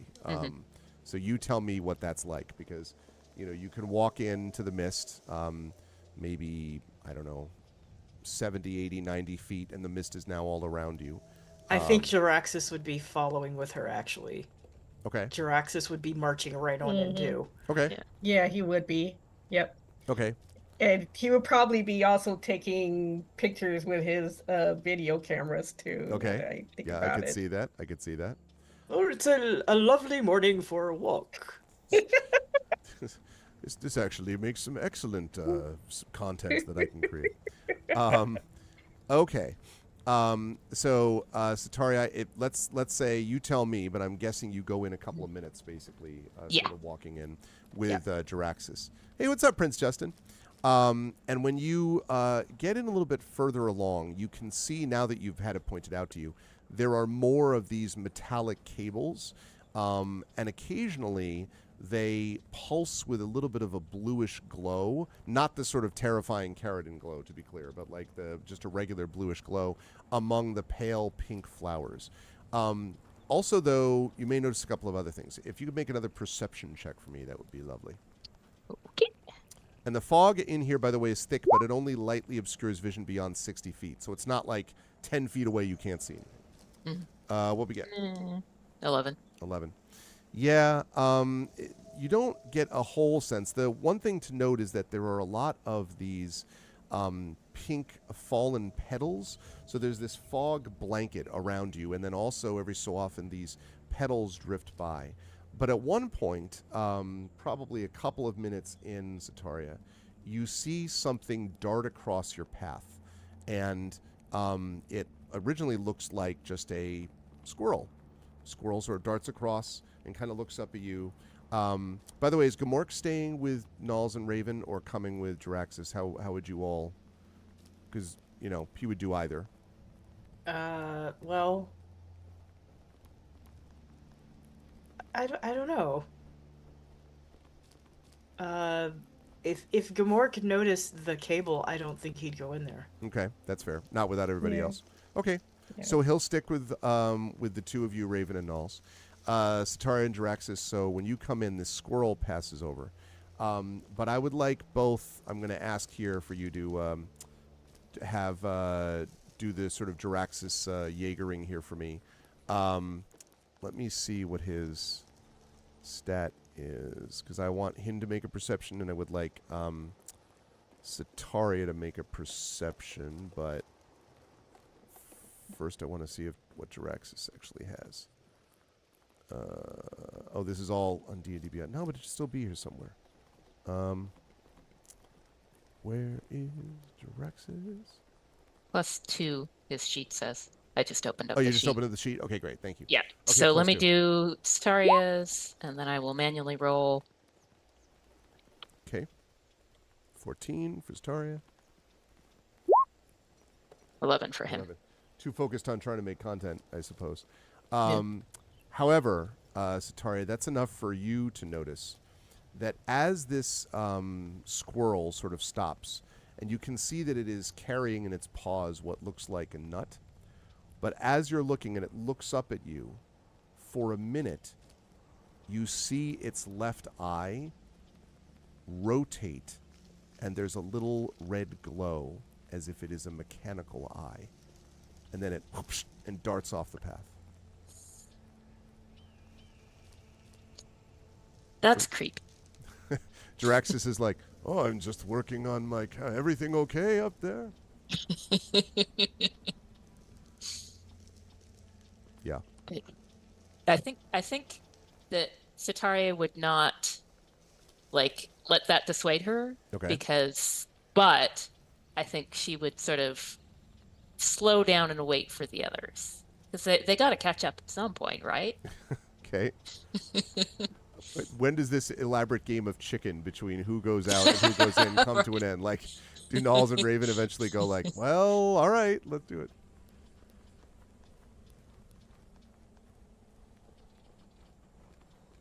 What do you all think? Because Sitaria stops and Jaraxxus stops. So, how you do not hear screaming, I guess is what I'll say, Nalls. Well, Nalls says to Raven, they've been in there a while, haven't they? Maybe we should send something in just to check on them. Or I could just ask. You able to do that? Yes. Well, go ahead. Oh, I If forgot to they're mention. okay, then... Oh, I'm sorry. No, go ahead. Go ahead. Finish up, Raven. I'm sorry. No, I'm done. Okay. I realized that I had forgotten, Nalls, that during the 2-day travel, you received a sending message back because you had sent a message out, and I forgot to mention that. Lovely. That it was about a day in, and the message that you got back from Doomig was message received, party on the way. So that was what you got back from Doomig. I mentioned that because you can't have multiple sendings too. So if you're planning to do a sending, I thought we should address the one that's already finished. Okay. You got that about 24 hours after you sent it. Okay, and of course, Nalls let everybody know that when it happened. Yes, so Null says, "Are you okay in there? Have you seen anything?" To Sitaria. Okay. So is the reply it's also 25? Is that? Yeah. Okay. Well, of course, Sitaria, she doesn't have the spell herself, but she'd probably be pretty familiar with it, so she wouldn't ramble. And then there was a Magitech. squirrel, and it was really weird.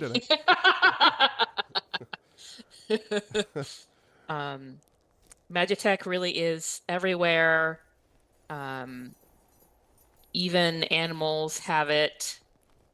But I haven't seen any reason not to continue.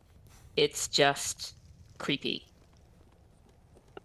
Okay, so yeah, of course, Nalls relays that to Raven. Well, I'm better with creepy than violent, so And I I'm say we wondering, go in. if Elsie can help us flush out any Magitech that would be troublesome. Then I say let's go in. And that's what we do. Okay. You enter into the mist.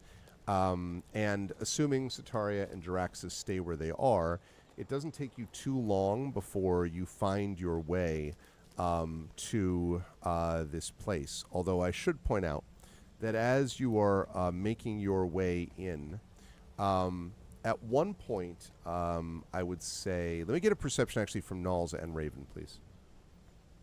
Because it takes you about 15 minutes to catch up to where Sitaria is and Jaraxxus. 24 from Nalls, okay. And a 9 from Raven. Okay, Raven is a little bit focused on the mist and the fog and the petals and all that, maybe. But Nalls, you hear again this sort of rustling in the undergrowth through these trees.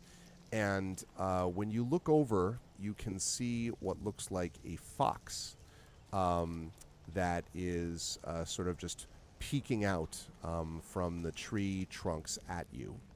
And it looks just like a normal, everyday average red fox sort of staring out at you in the late afternoon light fog, basically, from a tree. It just seems to be staring at you. Gamork, is there anything odd about that fox over there? So Gamork turns and then takes one step towards the fox, and the fox darts away. But as it darts away, you hear a scraping sound, and like this sort of strange metallic scraping. And Gamork takes a few more steps over to where the fox was, and then sniffs in the direction of the trees, and then sniffs at the spot where the fox left, and then growls. Now, I should ask, because this is going to be important going forward. When Gamork growls, do you usually want Elsie to translate for him? Do you like how do you? Okay, I want to make sure, because like I didn't. So Elsie says, Gamork says that there are markings on the tree, claw marks, but not normal ones, left by the fox. Oh, let's investigate them. When you go over, you see that there are long, jagged cuts in the tree, and the jagged cuts are far deeper than a normal fox would have been able to make. These are the cuts of a metal claw, not a normal fox paw. So, were they experimented on like Gamork, or are they even foxes at all? Elsie says, it does appear that they are some sort of hybrid form, but I cannot say if this is an experiment like what was done to Gamork here. And Gamork, sort of sniffing at it, his nose wrinkling, sort of backs up and makes his way back into the sort of general path. And Elsie says, he says it smells like filthy machines. Well, I guess that means we should keep ourselves alert.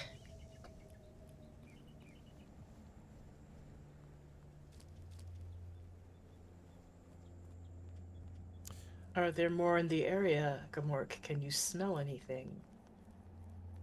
Gamork reports that he cannot. Well, they're not attacking, though.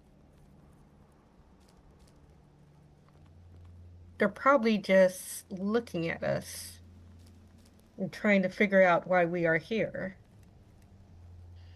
So we'll just have to keep going, stay alert, but not pass off like we're going to, like, destroy anything. Mm-hmm. But are they reporting what they're observing? And if they are reporting, then to whom?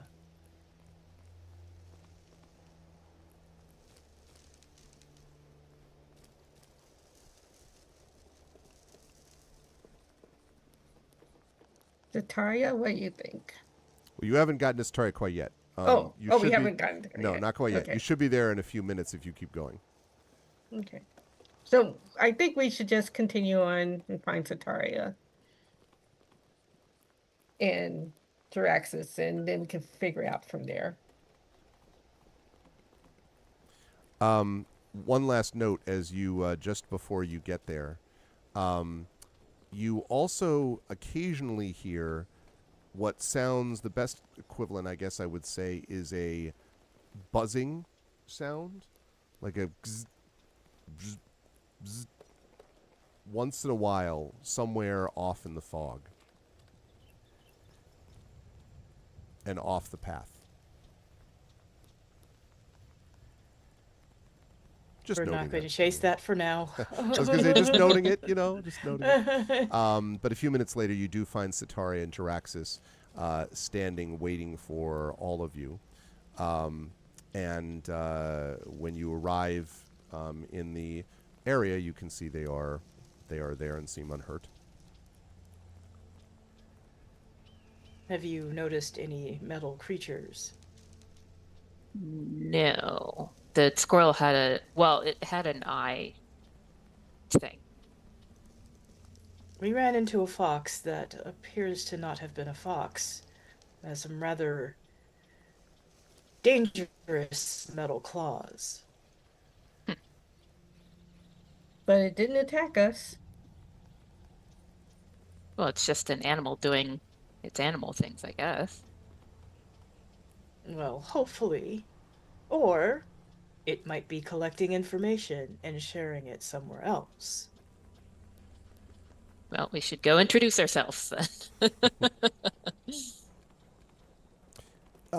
As you go further along down this path, I'm going to ask you to start making checks in a minute, but I do want to note that at one point it feels as if the fog around you has sort of collected below at your ankles, and then you think that maybe you're walking through like almost like ankle thick snow, but as you look more closely, you see it's not that. You see that it's actually a blanket of petals that have fallen from. Whoops, sorry, I just accidentally minimized all my windows. Hold please, 1 second. So many petals in the ground, I can't even see anything. Okay. Let's see. And then there's that, and then there's that. Okay, I think that's almost back to normal now. Sorry, everybody. So you notice that it seems to be petals, and a ton of them. And the reason I bring that up is that this is starting to feel very odd, because it's like, Sataria, this doesn't make any sense for this region. Like, this forest is way too foresty. You know, even the areas that are supposedly around, you've been in the areas up and around your area in the mountains where you did your research and so forth. And like, you know, there's grassy plains and there's little like forested copses and like little groves and things like that. But this is like this lush area that feels, to jump out of game for a second, like you're in Lothlorien or something. And that's not at all, at least from your experience, what this region is supposed to be like. This whole thing feels strange to you, because the petals seem to just keep coming also, like down from the trees. Well, I'm gonna kick him. Okay. This big swirl of petals actually goes up. Raven, I need a perception check from you, please. Oh, okay.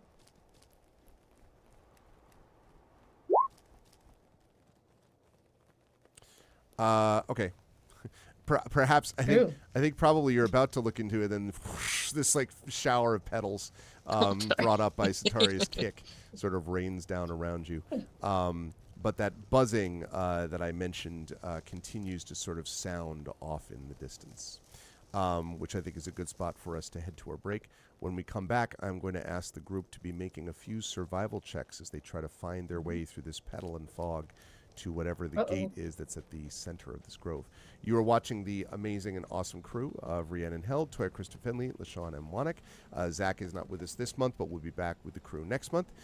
If you like what you see and hear, please make sure to follow us here. Please make sure to support all of these lovely people by getting their books, by subscribing to their various newsletters and things like that, by hiring people like Toya for editing work, narrative design work, et cetera, and all that sort of thing. But otherwise, we're going to take a 5-minute break here. Let's say an 8-minute break because it's 9:42. So 9:50 p.m. Eastern, if we can be back here. And then we will continue for about another 40 minutes or so after that. And then we will be back. In the meantime, chat, please go get some water and hydrate, and we'll see you back here in just a little bit. Hold tight for the moment.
All right, and we are back. Welcome, everybody. We are back to the strange grove with a bunch of mechanical foxes and a bunch of other things. Hold on one second. I have to change everyone about. Let's see. Nose there. Raven is here. Nope. Almost. I just have to do that. Okay, everyone's back where they should be. Great. So welcome back, and also hi nonstop. Okay, so you all right? So you are now at the center of, or you're trying to make your way, I should say, not at the center yet. Trying to make your way to the center of this grove, following this path. And I believe you had just you'd heard this sort of buzzing in the distance, but I'm assuming now that you've gathered up, you're now going to continue along the way. Okay, so I need the group to make what is known as a group survival check, and basically what that means is that all three of you, four actually, if Rhiannon, you wouldn't mind rolling for our guy Jaraxis, and the key is to try to get a majority of people to pass this survival check.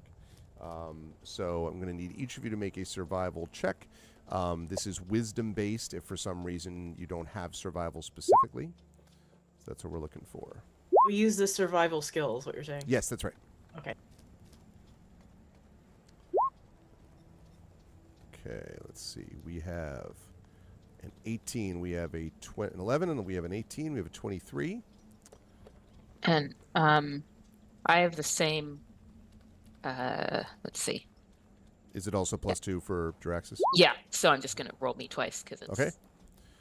That works out. Okay, so at one point you're not 100% sure if this is after about like an hour of travel, and you're not 100% sure, at least Sataria, where exactly you're going, but the other three are able to more or less direct you. After the first hour of going through, there has been this continual, like these occasional buzzing sounds. And then right, Raven, by your feet, I would say right off the trail, basically a little bit below the curtain of, or the all the petals that are at your ground that you're kind of wading through, more or less. Not that they're just petals, so it's not like they stop you from walking through them. But there is this sharp bzz, and what looks like a spark off to your left. And as you look over that way, you can see something half buried in the petals. And whatever it is glinting in the light, as if it is either reflective or metallic or something like that. And it's just lying on top of the petals, and it's exactly where the buzz was that you just heard. I let the others know, and then I kind of warily approach it Okay. to see what it is. When you get over to it, you can spot what looks like at first it's a little hard to tell, and then you think it might be something like maybe like a mouse or a small rodent of some kind, like some kind of forest mouse maybe. And you probably wouldn't necessarily you would know what a mouse is, Raven, although you wouldn't have had any experience with a forest mouse, but you probably would have heard of a mouse at some point.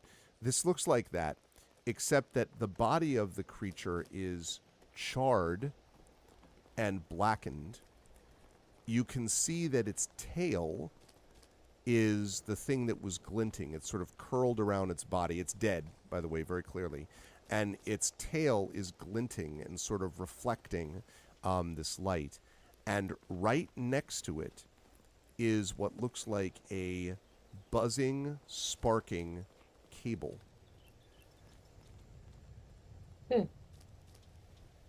One of those cables that we mentioned that like waves, that winds around the roots. But this one is buzzing and sparking. So I let the others know. Is there any skill that Jaraxis has to investigate mechanical things like that? He has a skill, right, that allows him to determine the function of a machine, like a function of a device. He's used that several times. But I don't, this is not a, this clearly is like, it may have mechanical origins, but it's not a machine that's like it's not a control panel, right? Like it's closer to Gamork than it is a panel. But, you know, if you want to do some kind of a search to determine what it is, it's definitely motionless, it's definitely dead, and it's definitely charred. And you said there's a cable Right coming near from it? That Can no, we see, right, not coming from it, right near it. One of those big cables that was winding around the roots, like that. But it's that cable is buzzing. can we see where that cable leads? The cable leads off into the mist, but now that you look at it more closely, Knowles, you can see that the middle of the cable seems to be frayed. So it's like Wonder if exposed, basically. I wonder if our mouse friend here was gnawing at it and got the shock of its life, so to speak. Poor thing. Yeah, that's what it looks like to me. In which case, I wonder if that means if these animals can I look more closer at the mouse? Sure, absolutely. Uh, What do you yeah, want to look for? cool. Uh, yeah, the mouse is the mouse mechanical like The is tail the mouse definitely is. mechanical? The tail Okay. definitely is. Yep. Yep. That seems to be all. The rest of it seems to be all like regular furry kind of, you know, formerly living mouse.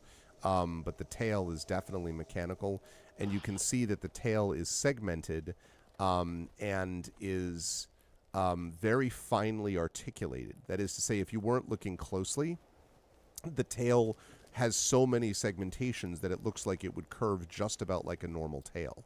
But it's definitively mechanical and metallic, but it's pretty good craftsmanship to actually get it to look, you know, practically anyway like a mouse's tail would.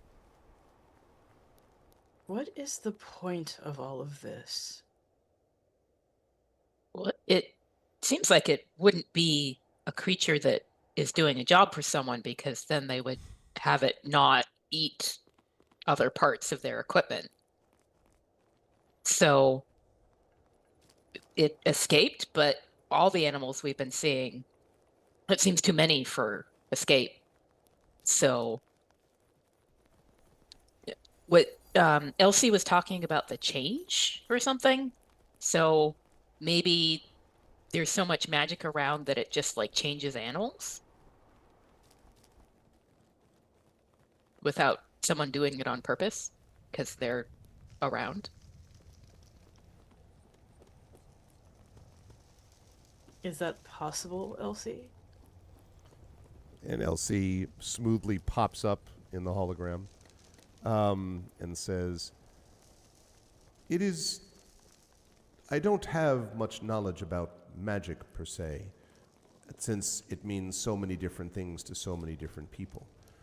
But based upon what I heard, the research that I did, there did appear to be a great deal of magitech qualities around this place, which was always a fusing of technology, which I understand better, and magic, which I understand less. However, this thing does look like a partially mechanical mouse. And what made it happen that it was transformed this way, I cannot say. But I can say one thing for certain. What killed it was that cable." And the cable is the source of the fog. Perhaps. Or it connects to what it is that's producing the fog. Very strange. What kind of power is flowing through these cables? Can you detect that? It appears to be what is called off your world electrical power. Essentially the same thing as the lightning that you might see. A current which is running through it.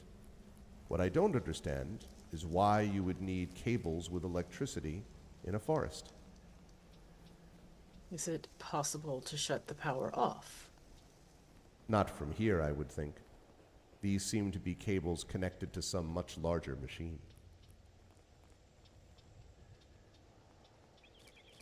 Gamork has been growling softly for quite some time, incidentally. Not any like, oh my god, there's danger, just sort of like this whole thing sucks. Is more or less what it is. Well, there's someone behind this, clearly. Either that or there was somebody behind this and now they're gone and it's just sort of like the Centurion where it's running on its own, strangely. But I think that we don't want to be messing around with their stuff until we know who they are. That seems to get off on the wrong foot. Should we follow this cable? We're on kind of like a path, right? A narrow path, which you are following with some difficulty, but you've managed to stay Okay. with it so far. The cable runs along the path, I will say, and it does not yet run off away from the path, but it might do that. Just at the moment, as far as you can see, it runs along the path. Well, as long as we don't have to decide yet, we can just keep going. Is that what you want to do? Okay. I don't see any Yeah. other thing. Okay. So as you follow along, and indeed the cable, which doesn't have any more breaks in it, you don't hear any more buzzing for a while, goes for, you probably are there for another, I would say, almost hour as you're passing along. And I need another survival check here, please, from everybody. Again, this is another one of those group checks. The winding path, because it's below the pedals, is very difficult to follow at times. All right, we got a 13, we got a 15, we got a 7, we got an 11. These are not as positive. Also, there overall. were 2 nat 20s in a row the last time. That's true, there were. Yeah, there were 2 nat 20s in a row. Look at that. Nice. Apparently you're paying for that now because they were like, all right, well, there's going to be no more of that nonsense, apparently. Okay, so this time around, you struggle a little bit to find exactly where you're going this time around. The cable itself does help you stay somewhat close to the path, but not easily so. As you are sort of passing along this spot, you get to finally about the end of another hour. The cables then cut off the path and move into the forest proper, and the path continues along its way. But as you stop there, sort of thinking about making a decision about where you want to go, I need everybody to make a perception check for me, please. And Nalls is going to guide herself again. Okay. I'm going to make a roll for no reason. Fear not. Just, just for the hell of it. Okay. All right. Okay, so we've got a, let's see, we've got a 17 from Sataria. We have got that's a 10, I think, for Jaraxxus. Yeah. Nalls, you got an 11. Is that counting the guidance? No. Okay. So why don't you add your guidance, and then do we have something from, oh yeah, then you got a 10 for Raven. Gotcha. Okay, and the perception. All right. So far it's just Sataria that sees this, but let's see if, how the guidance does for you, Nalls. Did it actually show up? No, I just see the 11, the original roll that you made. So that's an adding a d4, right? For on top of guidance, that? either D4 or D6. I don't know if it goes up to D6 for you. Let me see here. Blah blah blah blah blah blah blah. Yes, it's a d4. Okay. So go ahead and add that. I don't know why. Did you roll it and it just didn't show up? Yeah, it did show. Is it What was it? 2? So a 13. Okay. So then, this is very, very appropriate since this is directly related. Sataria, as you were walking along, you were probably the only person to notice that at some point there's this weird sort of red glow. And as you look down at your body, or down where the glow is, you can see that there are 2 red lights that are crisscrossed and facing on your body. There are 2 laser lights. Now, you wouldn't know them as lasers. Would you, Magitech? Maybe. But 2 red lights are red circles are on your body, intersecting from 2 different spots. And they're just sitting on your body about, neck high, maybe a little lower.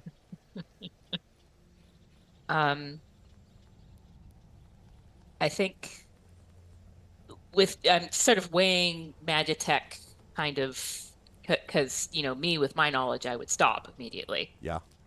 And I think that maybe she doesn't stop because she thinks he's in imminent danger, but she does stop because she wants to figure out what it is, what's going on. Yeah. Sort of like look down, hold it hands.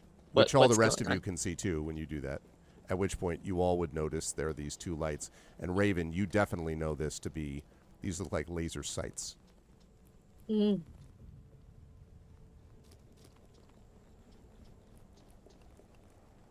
Where are these coming from?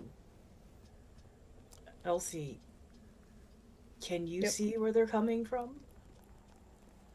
There's a little pause, and then there appear to be 2 beams coming from 2 of the trees, both of them focused on Sataria.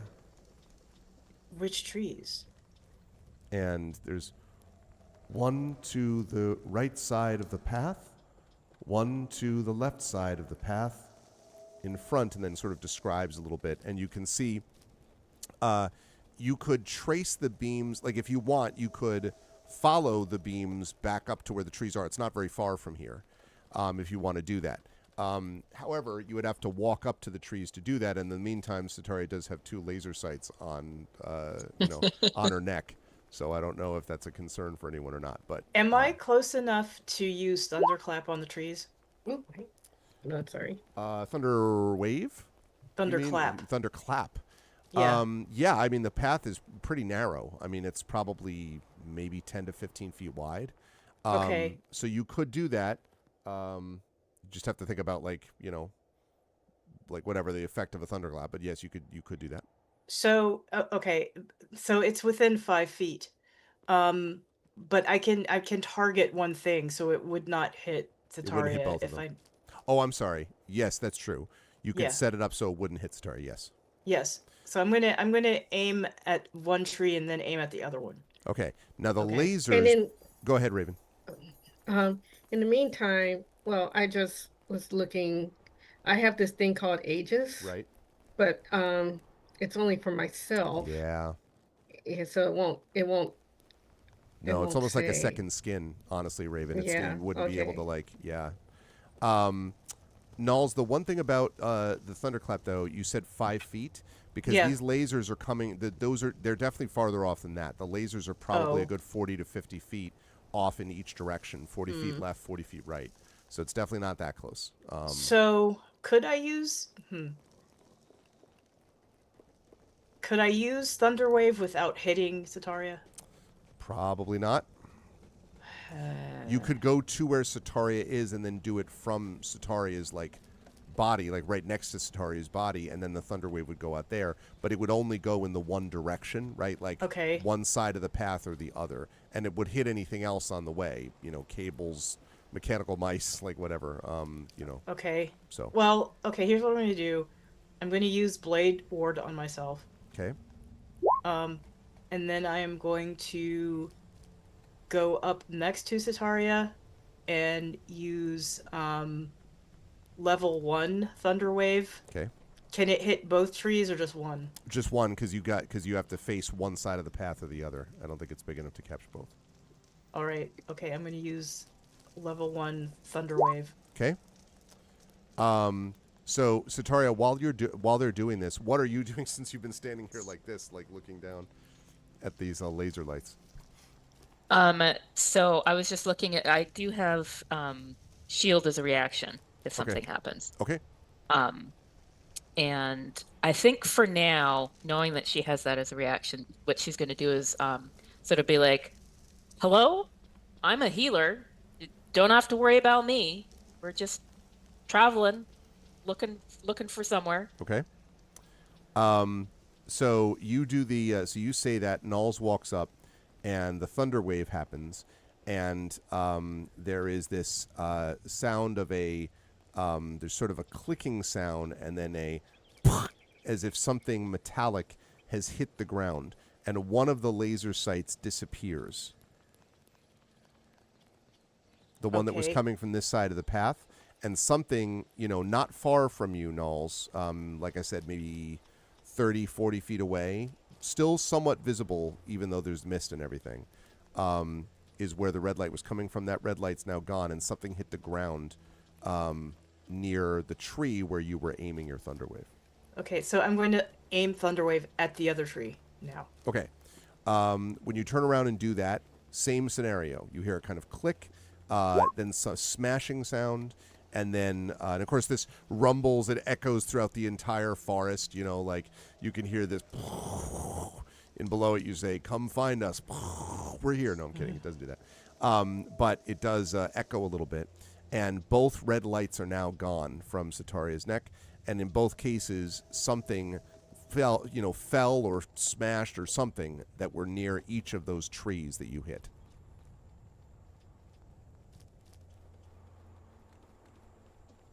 Do we want to approach whatever fell? Satari's think we gonna say should. like, I wasn't lying. I am a healer, but my friends aren't. That's true. I hadn't thought about So- that. I'm a healer. No, like, I heal Actually- people with hate. Having said that, she will probably pick one of the two trees to go see if there's someone that she can, like, having said she's a healer, she's like, oh wait, Okay. maybe there was somebody up there that Left I or should go right? heal. Right. Okay. When you go off to the right, you see lying on the ground a furry forest creature. And you can see that it is a rabbit, or at least it looks like a rabbit. But you also see something odd. It is lying on the ground, unmoving. And you can see that its long ears are metal in nature. And there is what looks like a now dull red aperture in one of the ears. And it's lying on the ground motionless.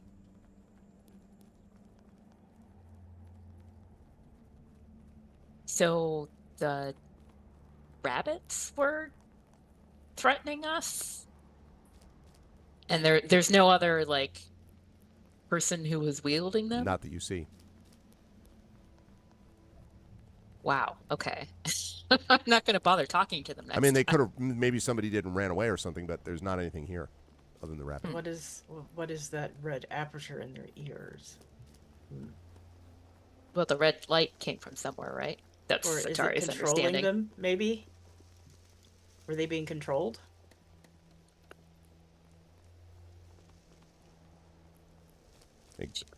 Gamork is like, and Gamork finally goes, and Elsie says, Gamork believes that creatures have been set loose in this environment.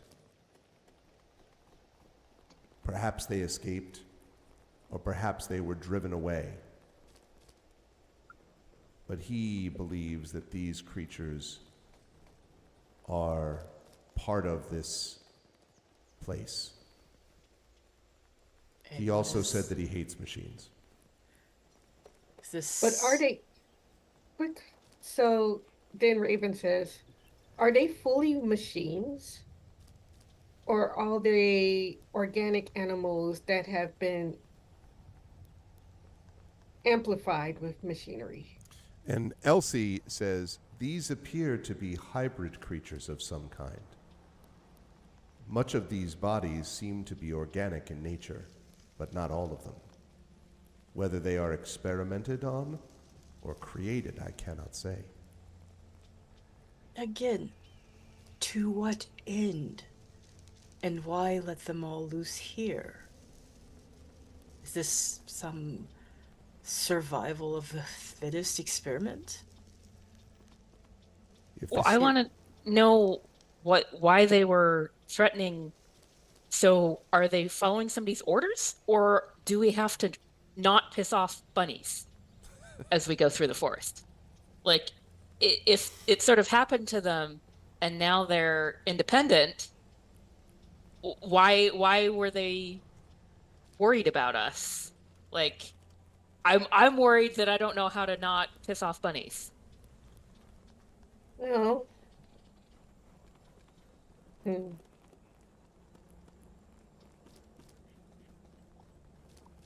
Well, I I mean, may have something that might help, but I don't think it will be useful. I can, and here Raven shifts uncomfortably. I can try and see if I can friend a bunny or one of these animals to see if it can guide us through this mist. that's a good idea. But it's basically me.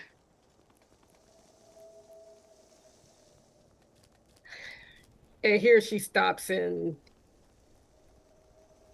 she she frowns at Centurion. It's like, I believe you call it.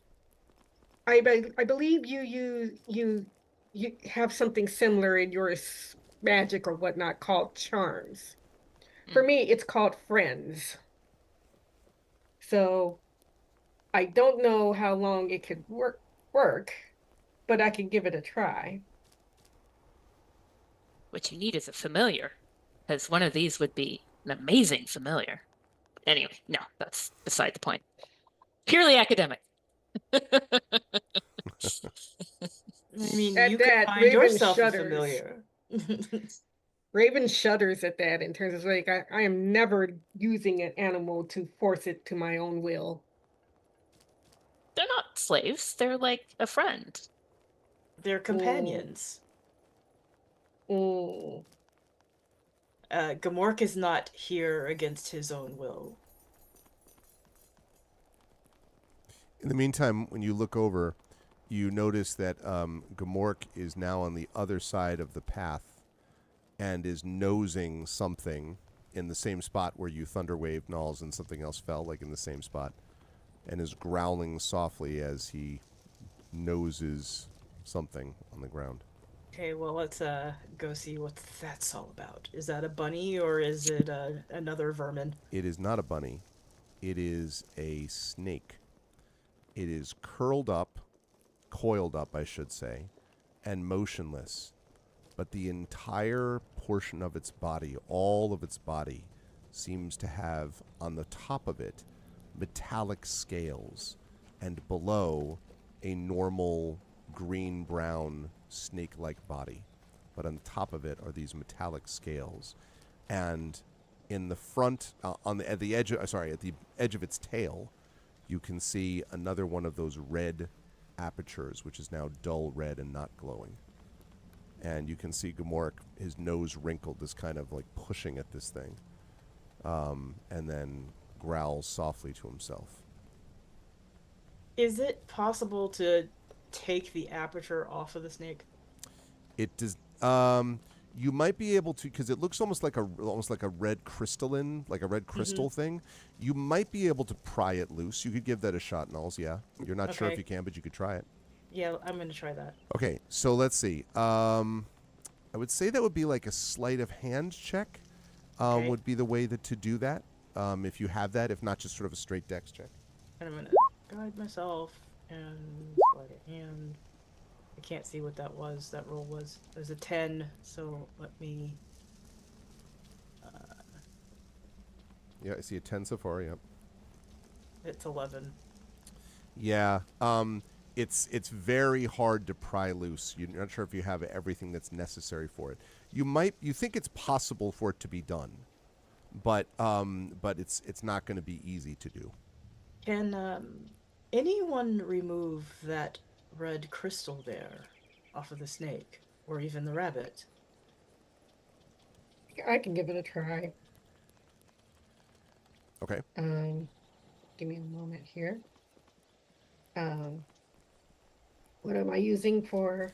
So this would be sleight of hand, which you should have on your sheet, but if not, then just a straight dex check would do that. No. Here it goes. Okay. So a 14.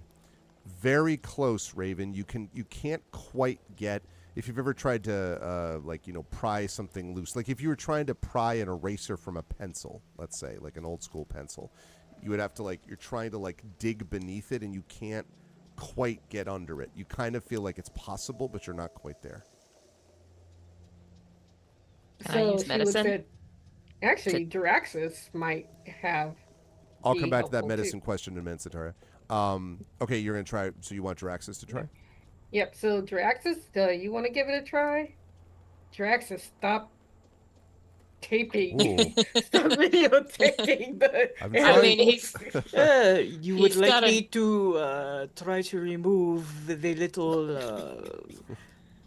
red crystal from the snake or the bunny? This is a good Sure. comparison, although I keep thinking it's sounding more and more like Inspector Clouseau. Like, does your dog bait? It's like... Okay, I forget I can guide myself while I do this. let me see what I can do. I was trying to get the resolution on this correctly. Zach is going to hear this and be like, what the what exactly are these comparisons? This is absurd. Okay, so you want to so guidance, which should be 1d4 again, I think, for him. So yeah, Rhiannon, if you wouldn't mind adding rolling a d4 to that. 11. Yeah, same problem. Not quite able to release it. Now, when you say Can we take a dagger or something and try to take it off? that's what I've been assuming you've been trying. It's just not easy to get it sort of Okay. situated around it. Satara, you said medicine. Like what? I'm curious. Like what that would. dissection, so that it's not just like chop. It's like come in with around the tendons or sever a particular tendon. Okay, I or- tell you what. I'll allow you to do a check for that using medicine, but you won't be able to get just the crystalline aperture out. It means that you'd be getting Oh, yeah. like a section of the snake, basically. So yes, I'll let you do the medicine check. Sure. 6. Sawing away. It's metallic. I don't work right? with And, snakes. Wait, hold on. Actually, I do have skill in mechanics. Okay. Although I have a higher skill in computers, but The computer's definitely Mechanics not going might- to be here. Would Mechanics. you like Yeah. some guidance? yeah, I'll take some guidance. All right. Raven, before I let you do this, tell me what you're doing though to do the mechanics of it, because it's not it's not alive right now, right? And it doesn't have any machine.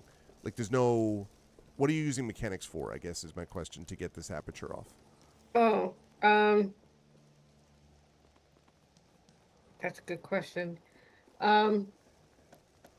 Maybe us trying to pry at it isn't going to work, but perhaps there's some sort of release that is hidden, which means I will have to touch the corpse of a dead bunny.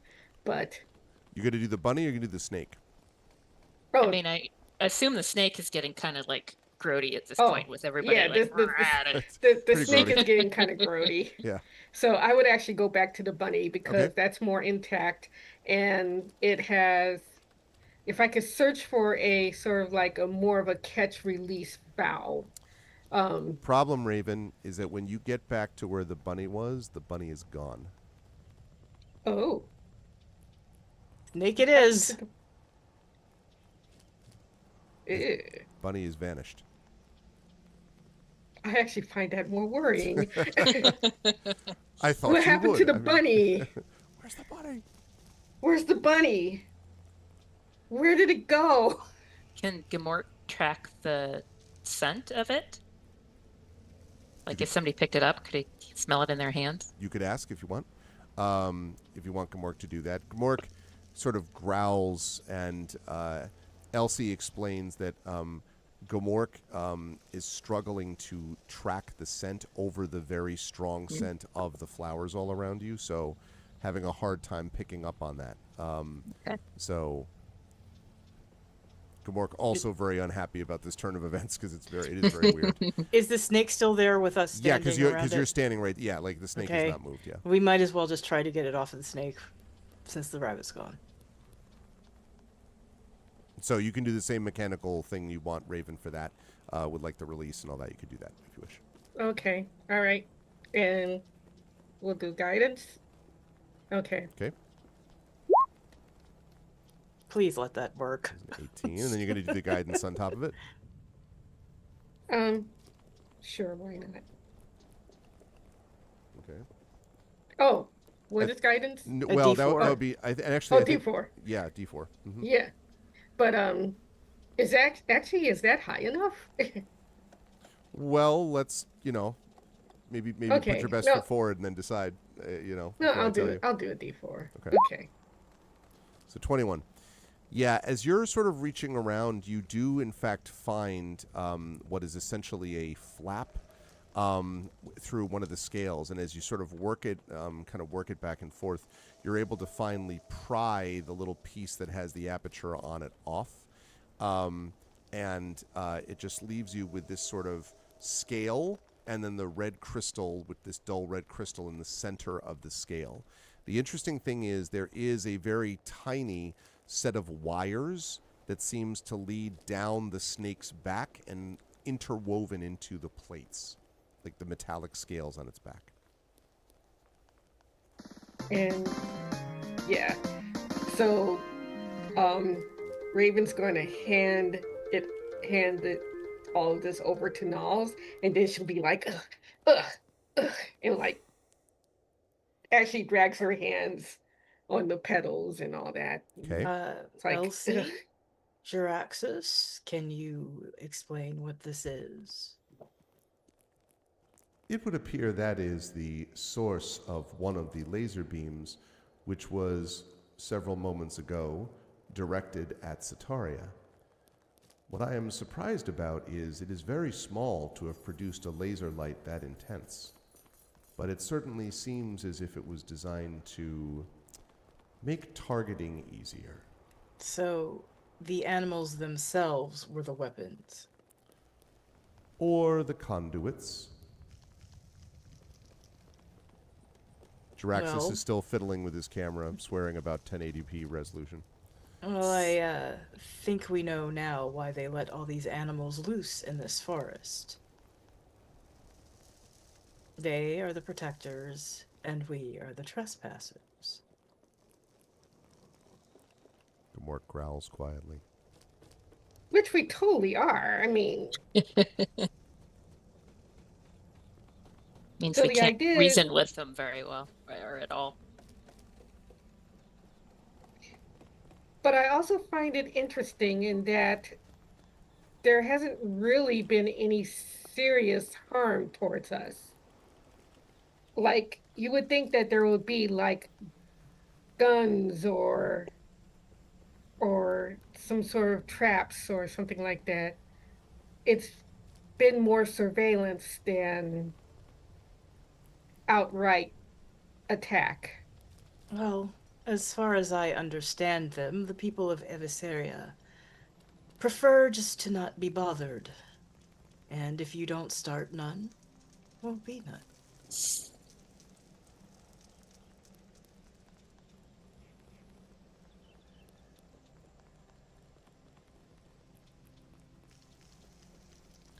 Are you going to keep on moving? There has to be some sort of way to show them that we come in peace. Or at least to somehow get a message to them. Yeah, that's Is there anything on this snake that we could use to send a message? If I'm not LC is touching that correct. again. But if Yes. LC is correct and it's a conduit, perhaps we can get the message to whomever was using it.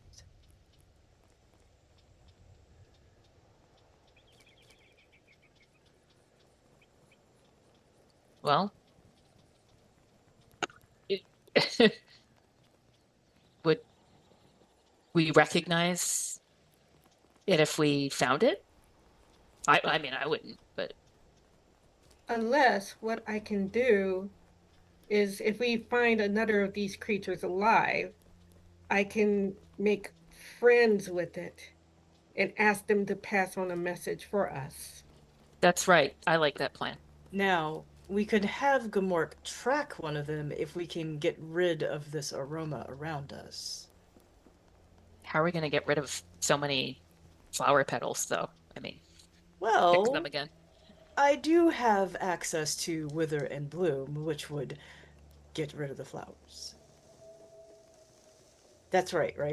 Is that not correct? I mean, it's right. There's a lot of flowers, though. Okay, Like, well, there's a lot of trees. In fact, again, I want to emphasize, way too many. Like, okay. this is like, you know, this is the hundreds of trees. It feels like of flowering trees. Hmm.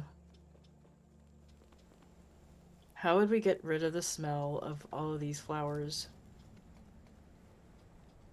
Because I also don't want to I want to stay on the path as much as possible and not get lost in this forest because Mm-hmm. there's a lot of shooty things in it. Um, could Uncle Bones find one? You don't know, but the question would be, because Uncle Bones can only go, what, 60 feet out from you, right? Yeah. I mean, not likely. Like, at that Okay. point, you would be able to, right? Like, so.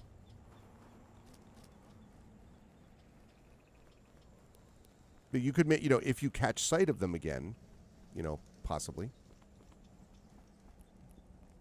I mean, if we're not going to go with, or, try to find one, and I agree, it makes sense to stay in the path.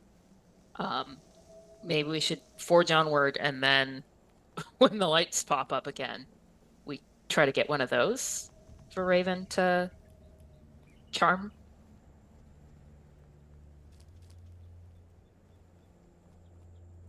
I think that's all we can do at this point. Mhm. And Jaraxxus doesn't have anything that could could detect a life form or even detect the electricity that's coming off of the animals themselves. It's a good question. I'm not sure if he has anything like that or not.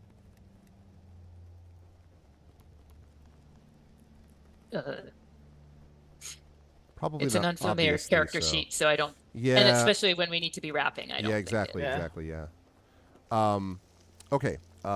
Speaking of which, let me have you make, so assuming you move along the path, let me have you make one final group survival check. Right. To get us Can I here. do this with guidance? Sure. Yeah. All right. What are we looking at here? A lot of good, Ah. a lot of rolls. Oh gosh, yeah, that was bad. We have an 18, we have a 19, we have a 4, and a 7. Okay. The good news is that you I have a also 5. have Gamork with you. So you've got, say again? What's that? That would be 5. Oh, that would be 5. Okay, yes. Sadly, not going to make much of a difference, I think, in that case. But that's enough. 2 of you succeeded, and you also have Gamork that did. So you were able to make your way essentially to what you think is finally the center. After about another hour or so, you find yourself staring as you walk through this grove at this. And I'm putting it on OBS. So now you should be able to see it in your screen. The trail ends within 50 feet from an immense tree, its trunk 20 feet wide and 200 feet tall. Metallic cables radiate from the gnarled roots of the huge tree, out towards the smaller trees that comprise the grove beyond. So this seems to be where a lot of those, cables you've seen were leading. The mists here are tall and thick, making the ground even harder to see clearly. But nestled near the base of the tree is a vine-covered arch of metal and stone. It looks very similar, actually, to the arch, Knowles, that you saw when you and the rest of the crew first went to Celis. So it looks like a Realms Gate like that. This suggests it might be the Realm Gate to Avisaria. And so you all stand sort of looking at this Realm Gate. And how do we spell Avisaria? EVO EVO SERIA. SERIA. Okay.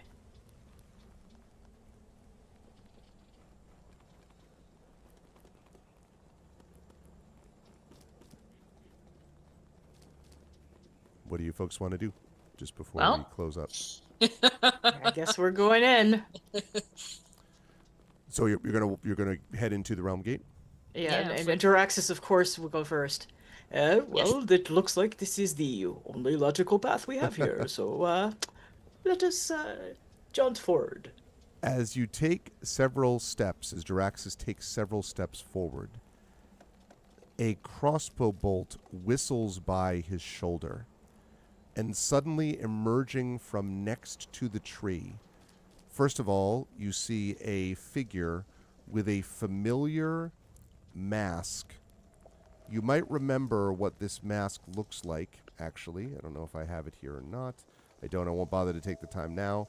But it is exactly like the masks worn by the cultists, Nulls, that you saw in that original fight, right? That the car, up in Camria, when you were up there, that mask that they were wearing.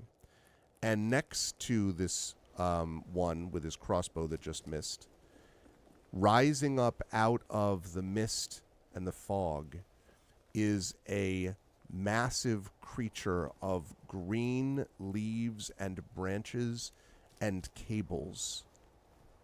It shambles towards you, and that's where we will bring our session to a close. And it would be just like Jaraxxus to trigger something like that. Mm-hmm. That's right. It is a weird shambling mound. It's not just a shambling mound. It's a weird shambling mound. I'm very excited to see this. I'm glad we actually... So we'll begin with a combat next time, and it'll probably be Zach being like, what are we facing? So anyway, but I was having a ton of fun watching you folks make your way through this weirdo forest, demented Alice in Wonderland or something, as you're making your way through. And again, this sort of Magitech combination of technology and everything else is very fun. I also was enjoying everyone trying to get the damn thing out of the snake. That was also cracking me up a little bit. But really interesting, and I'm very excited to see after this combat what happens when you folks go through this Realm Gate. Again, for those of you who are not here, Zach is not with us today, but he will be with us next month in this session. Go support all of Zach's things. Moving right along, LaShawn, good stuff from Raven today. I appreciated some of the things that Raven was talking about, the alterations that Raven has had a bit in, not her personality, but in the way that she's dealing with things around her, I think might be the, sort of better way to describe it. And there's a nice little moment when Nulls and Sataria were like, well, familiars are just friends. And Raven was like, I will use nothing against its will. There's a nice little character moment there that we get from Raven, which was cool.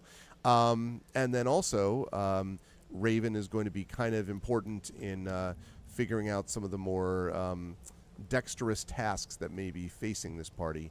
Although, I don't know, maybe Raven is just going to go toe-to-toe with this shambling mound thing. Maybe that'll be what happens. How did you feel about today's session? What will the fine folks find you next?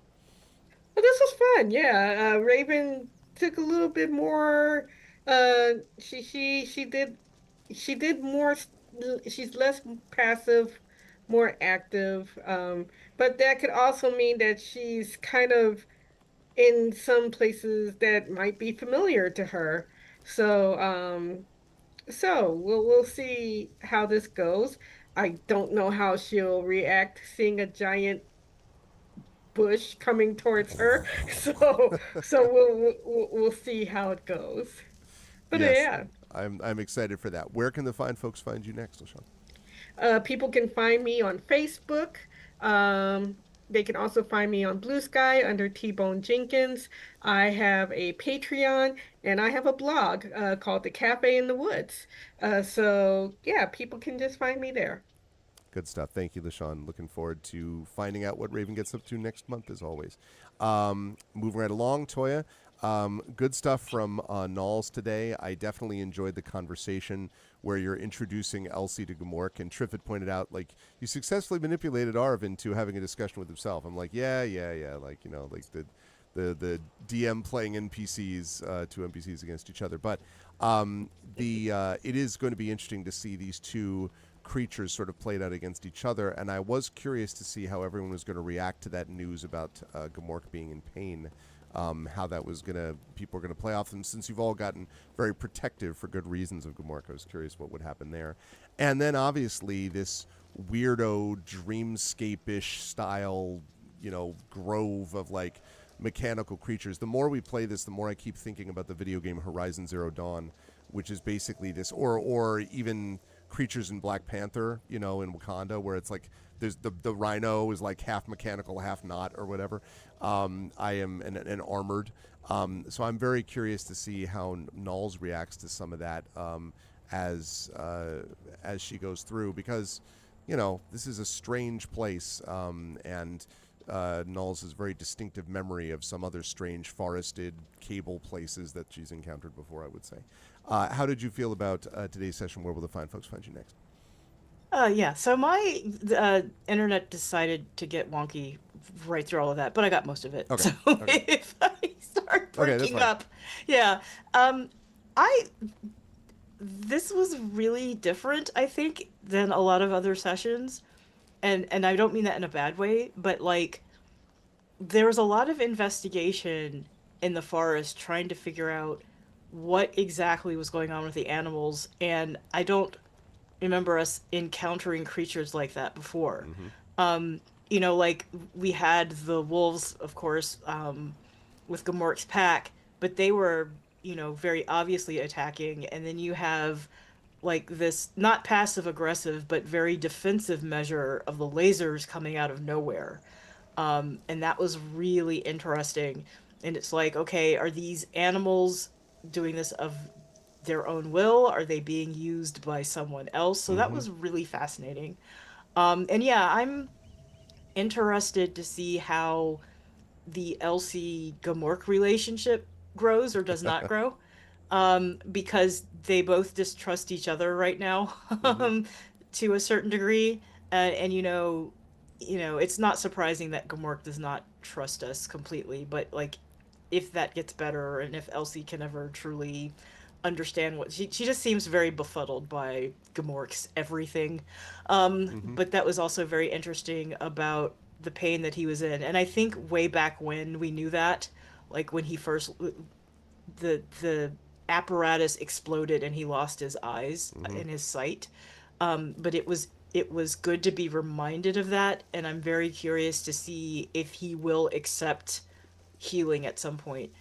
And if he does accept that healing, like how much more badass will Murder Yeah. Puppy be? Maybe it'll So take away his edge. Maybe it'll just be like, you know, just a he'll be puppy, you chill. know, like, yeah. I lurk around the internet, so I'm not very active on social media. You will find me next here, playing here again. However, I am working on an interactive fiction right now, and if you would like to support that, there is a coffee link for me. I would love anything you would love to offer. Also, if you go to my website, schnoodlemedia.com, I have services of editing as well as game writing and narrative design. If you or anyone you know needs help, please hit me up. I am very available right now. Yeah, and I've oh, that's what it was. Peaks Cruise. Yeah, sorry, I was like Peaks Cars and then Peaks Crew. That has the links that we were talking about right there, including to Toya stuff. Thank you, Toya. Always a pleasure. And last but certainly not least, Rhiannon, as well, good stuff from Sataria. As I mentioned, This area is definitely going to have some things that are going to be in Sataria's wheelhouse, I think, but also the idea of magic that is fused with technology, which is a little bit of what Sataria was almost studying, right? Like kind of magitech related stuff, is going to be stuff that you see here. Although the whole thing feels a little too strange and neat, and I literally just randomly, chose that you were going to be the one out of the group that was going to have the beams sort of directed at you. But I think it was interesting because Sataria clearly is the most kind of scientifically minded, right, of the crew. And so it was kind of like, well, this is fascinating. Not that, Sataria was enjoying having 2 laser sights on her, on her neck, but that was interesting to me to see that play out. And I also liked the attempting to heal Gamork thing. That's interesting to me, and it's going to be interesting to see how that plays out over time, because there have been several instances, of course, where you have healed Gamork, and Gamork still has not been 100% sure what to make of you.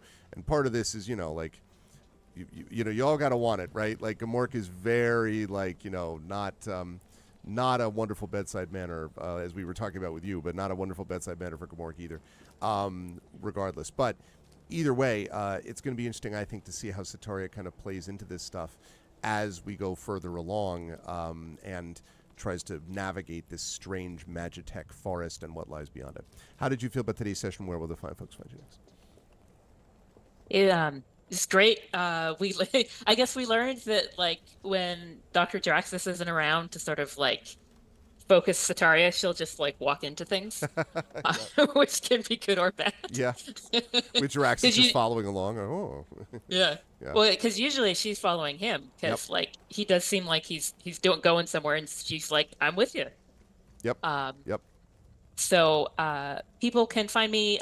Blue Sky is where I hang out. I'm also on the Discord for the Dungeon Scrawlers channel. I'm not streaming anything with them currently, but I am on their Discord. And right now I discovered, I didn't know, so I have minimal information. But the first book in my first traditionally published and then finished indie series, the Silver series, which is werewolves, but they're species, and I sort of looked at the anthropology of them as well as the adventure.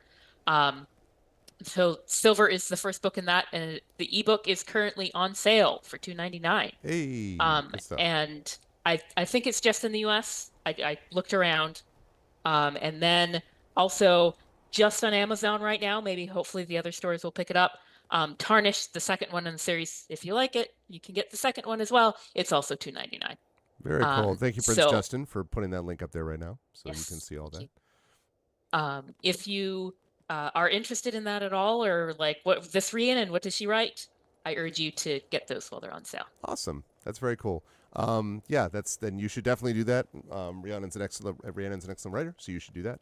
And especially on sale. Now is the time. But thank you, Rhiannon. Good stuff today, and good stuff from everybody. I am excited to see what we get up to next month, beginning with a battle against a shambling cable mound creature thing stuff that we'll be dealing with, and then into the realm of Avasaria and what lies beyond. Will be very cool. Chat, can we get some love for the awesome members of the expedition from the Mysterious Peaks crew? Zach Clay, who will be back with us next month, but especially those with us tonight, LaShawn M. Wanick, Toya Kristen Finley, and Rhiannon Held. Thank you all. Great job, everybody, and I will see you folks next month. Bye, everybody. Bye for now. Night. All righty. Good stuff. And yeah, I am one of the great strengths of this campaign, obviously, is the world building that has been done in the campaign and the adventure that I have obviously played off of. But it was a very cool world to explore, and you really get a chance to see that here. Again, as I say, the Horizon Zero Dawn thing felt very accurate to me. It just, as I was reading, I was like, man, it's like this mixture. And I thought that was really neat. Like when I read mechanical shambling mound, like cables and roots, I'm like, ooh, shambling mound, but with mechanical things is definitely, I like it. I think it's a cool addition to stuff. So you will have a chance to see more of it next month when we play more of this. But right now, we must head off into the sunset, as they say, although the sun has already set a long time ago. But great job from the crew tonight, and we will have the full crew back next month for that, which will be a good time. However, right now we are going to head out of here. Now, for those of you who missed this, I will be back on this channel on Tuesday. I will be doing D&D with viewers, which is Up the Beanstalk, which is the next one that we started playing. So I'll be there for that. And then over on GOG Comms Twitch channel will be Pen and Pixels. I should be playing more Avaland 2 as we are closing in on the end game of that. And then in the evening on Tuesday, still to be confirmed, actually, I believe, whether or not we're doing this, let's see, the 31st or the 24th. I think we're leaning towards the 31st. We're still waiting to confirm from one of our regulars, but otherwise we're still leaning towards probably the 31st for the Our Vocalist, but it's not 100% set yet. So it might be that this coming Tuesday will also be an Our Vocalist session. If not, then it will be the following Tuesday. We have 5 Tuesdays this month. That'll be the 31st, and that will be featuring more Citizen Sleeper 2. So I am excited for that. And then we will have Wednesday off, and then Thursday and Saturday will be Winterboro, which may be enough for us to finish playing Winterboro, which is exciting because after that, after we get done with Winterboro, we are going to be going on to the next game, which is going to be, as I look at my list, the next game after that, which is probably going to be finishing up Viewfinder, I think. And then I have to make a decision because what I was thinking originally about was I was thinking of maybe doing something like the game Esoteric Ebb, which I think is one of the games that's up there. Actually, let me just double check that quickly because I don't remember. I know one of them is Kathy Rain 2 that Echo nominated. And yeah, not a Esoteric Ebb. So Kathy Rain 2, Tactical Breach Wizards, and Tiny Bookshop. Okay. So yeah, so Esoteric Ebb I think I may end up using for the Our Vocalists after we finish Citizen Sleeper 2. So I think I may save it for that. Meaning that after I do possibly Viewfinder, which I also may do on GOG because it's a GOG game. So all of that very elaborate setup is to say that I think what I'm going to be playing next after I finish with Winterboro is going to be the Super Mario RPG. I've never played it. It was by Square. Everyone says that it's great. Never played Super Mario RPG, so I think I'm going to do that. After which I may end up playing the Starfield Star Wars Genesis mod, which is this very extensive mod that's almost its own game, which I'm thinking of doing. And then it's a little bit up in the air. I might do... I've been thinking about doing a Heroes of Might Magic 3 Horn of the Abyss campaign. I might do that. I might do I've been thinking about doing a Suikoden 1-2 remaster playthrough. I do have Horizon Zero Dawn on there, so I'm thinking a little bit about that too.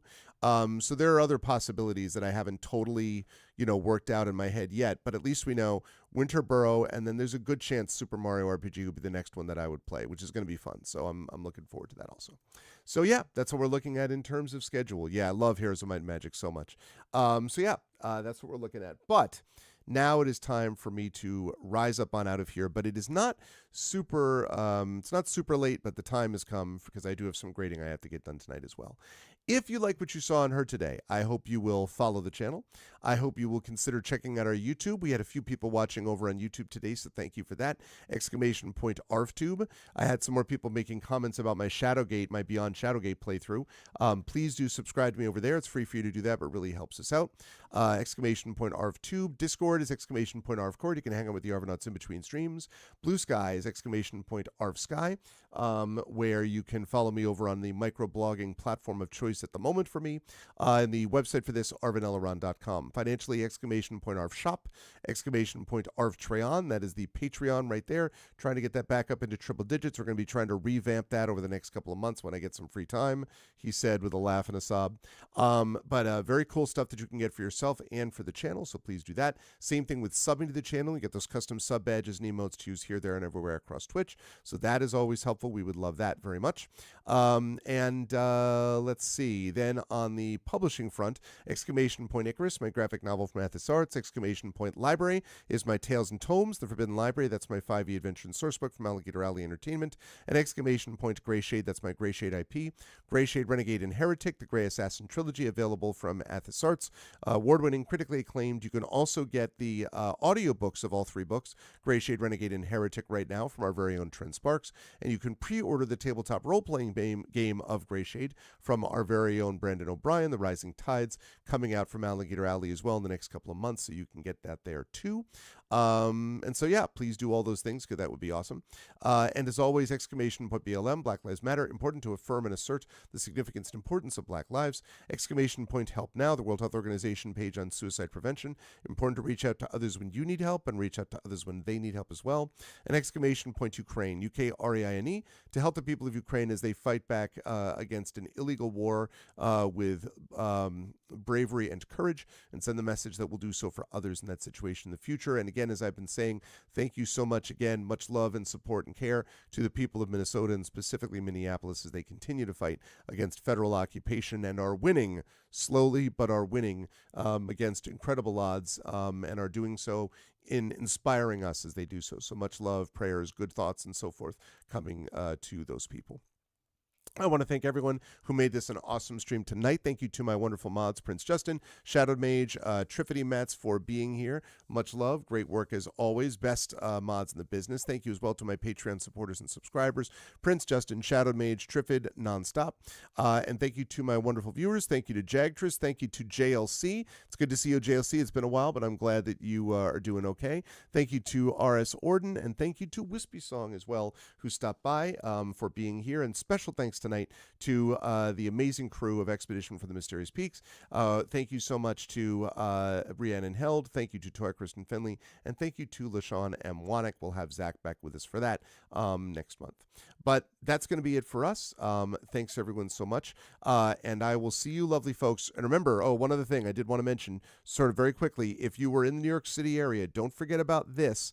This is the Poetic Imagination in Our Time event that I am running with the three poets, C.S.E. Cooney, Ali Trotta, both of whom are familiar to the fantasy community, and Antoinette Brimbell, who is Connecticut State Poet Laureate. I am very excited to be moderating that conversation with them at my university, at St. John's University. That will be happening Monday at 2 p.m. It is free and open to the public.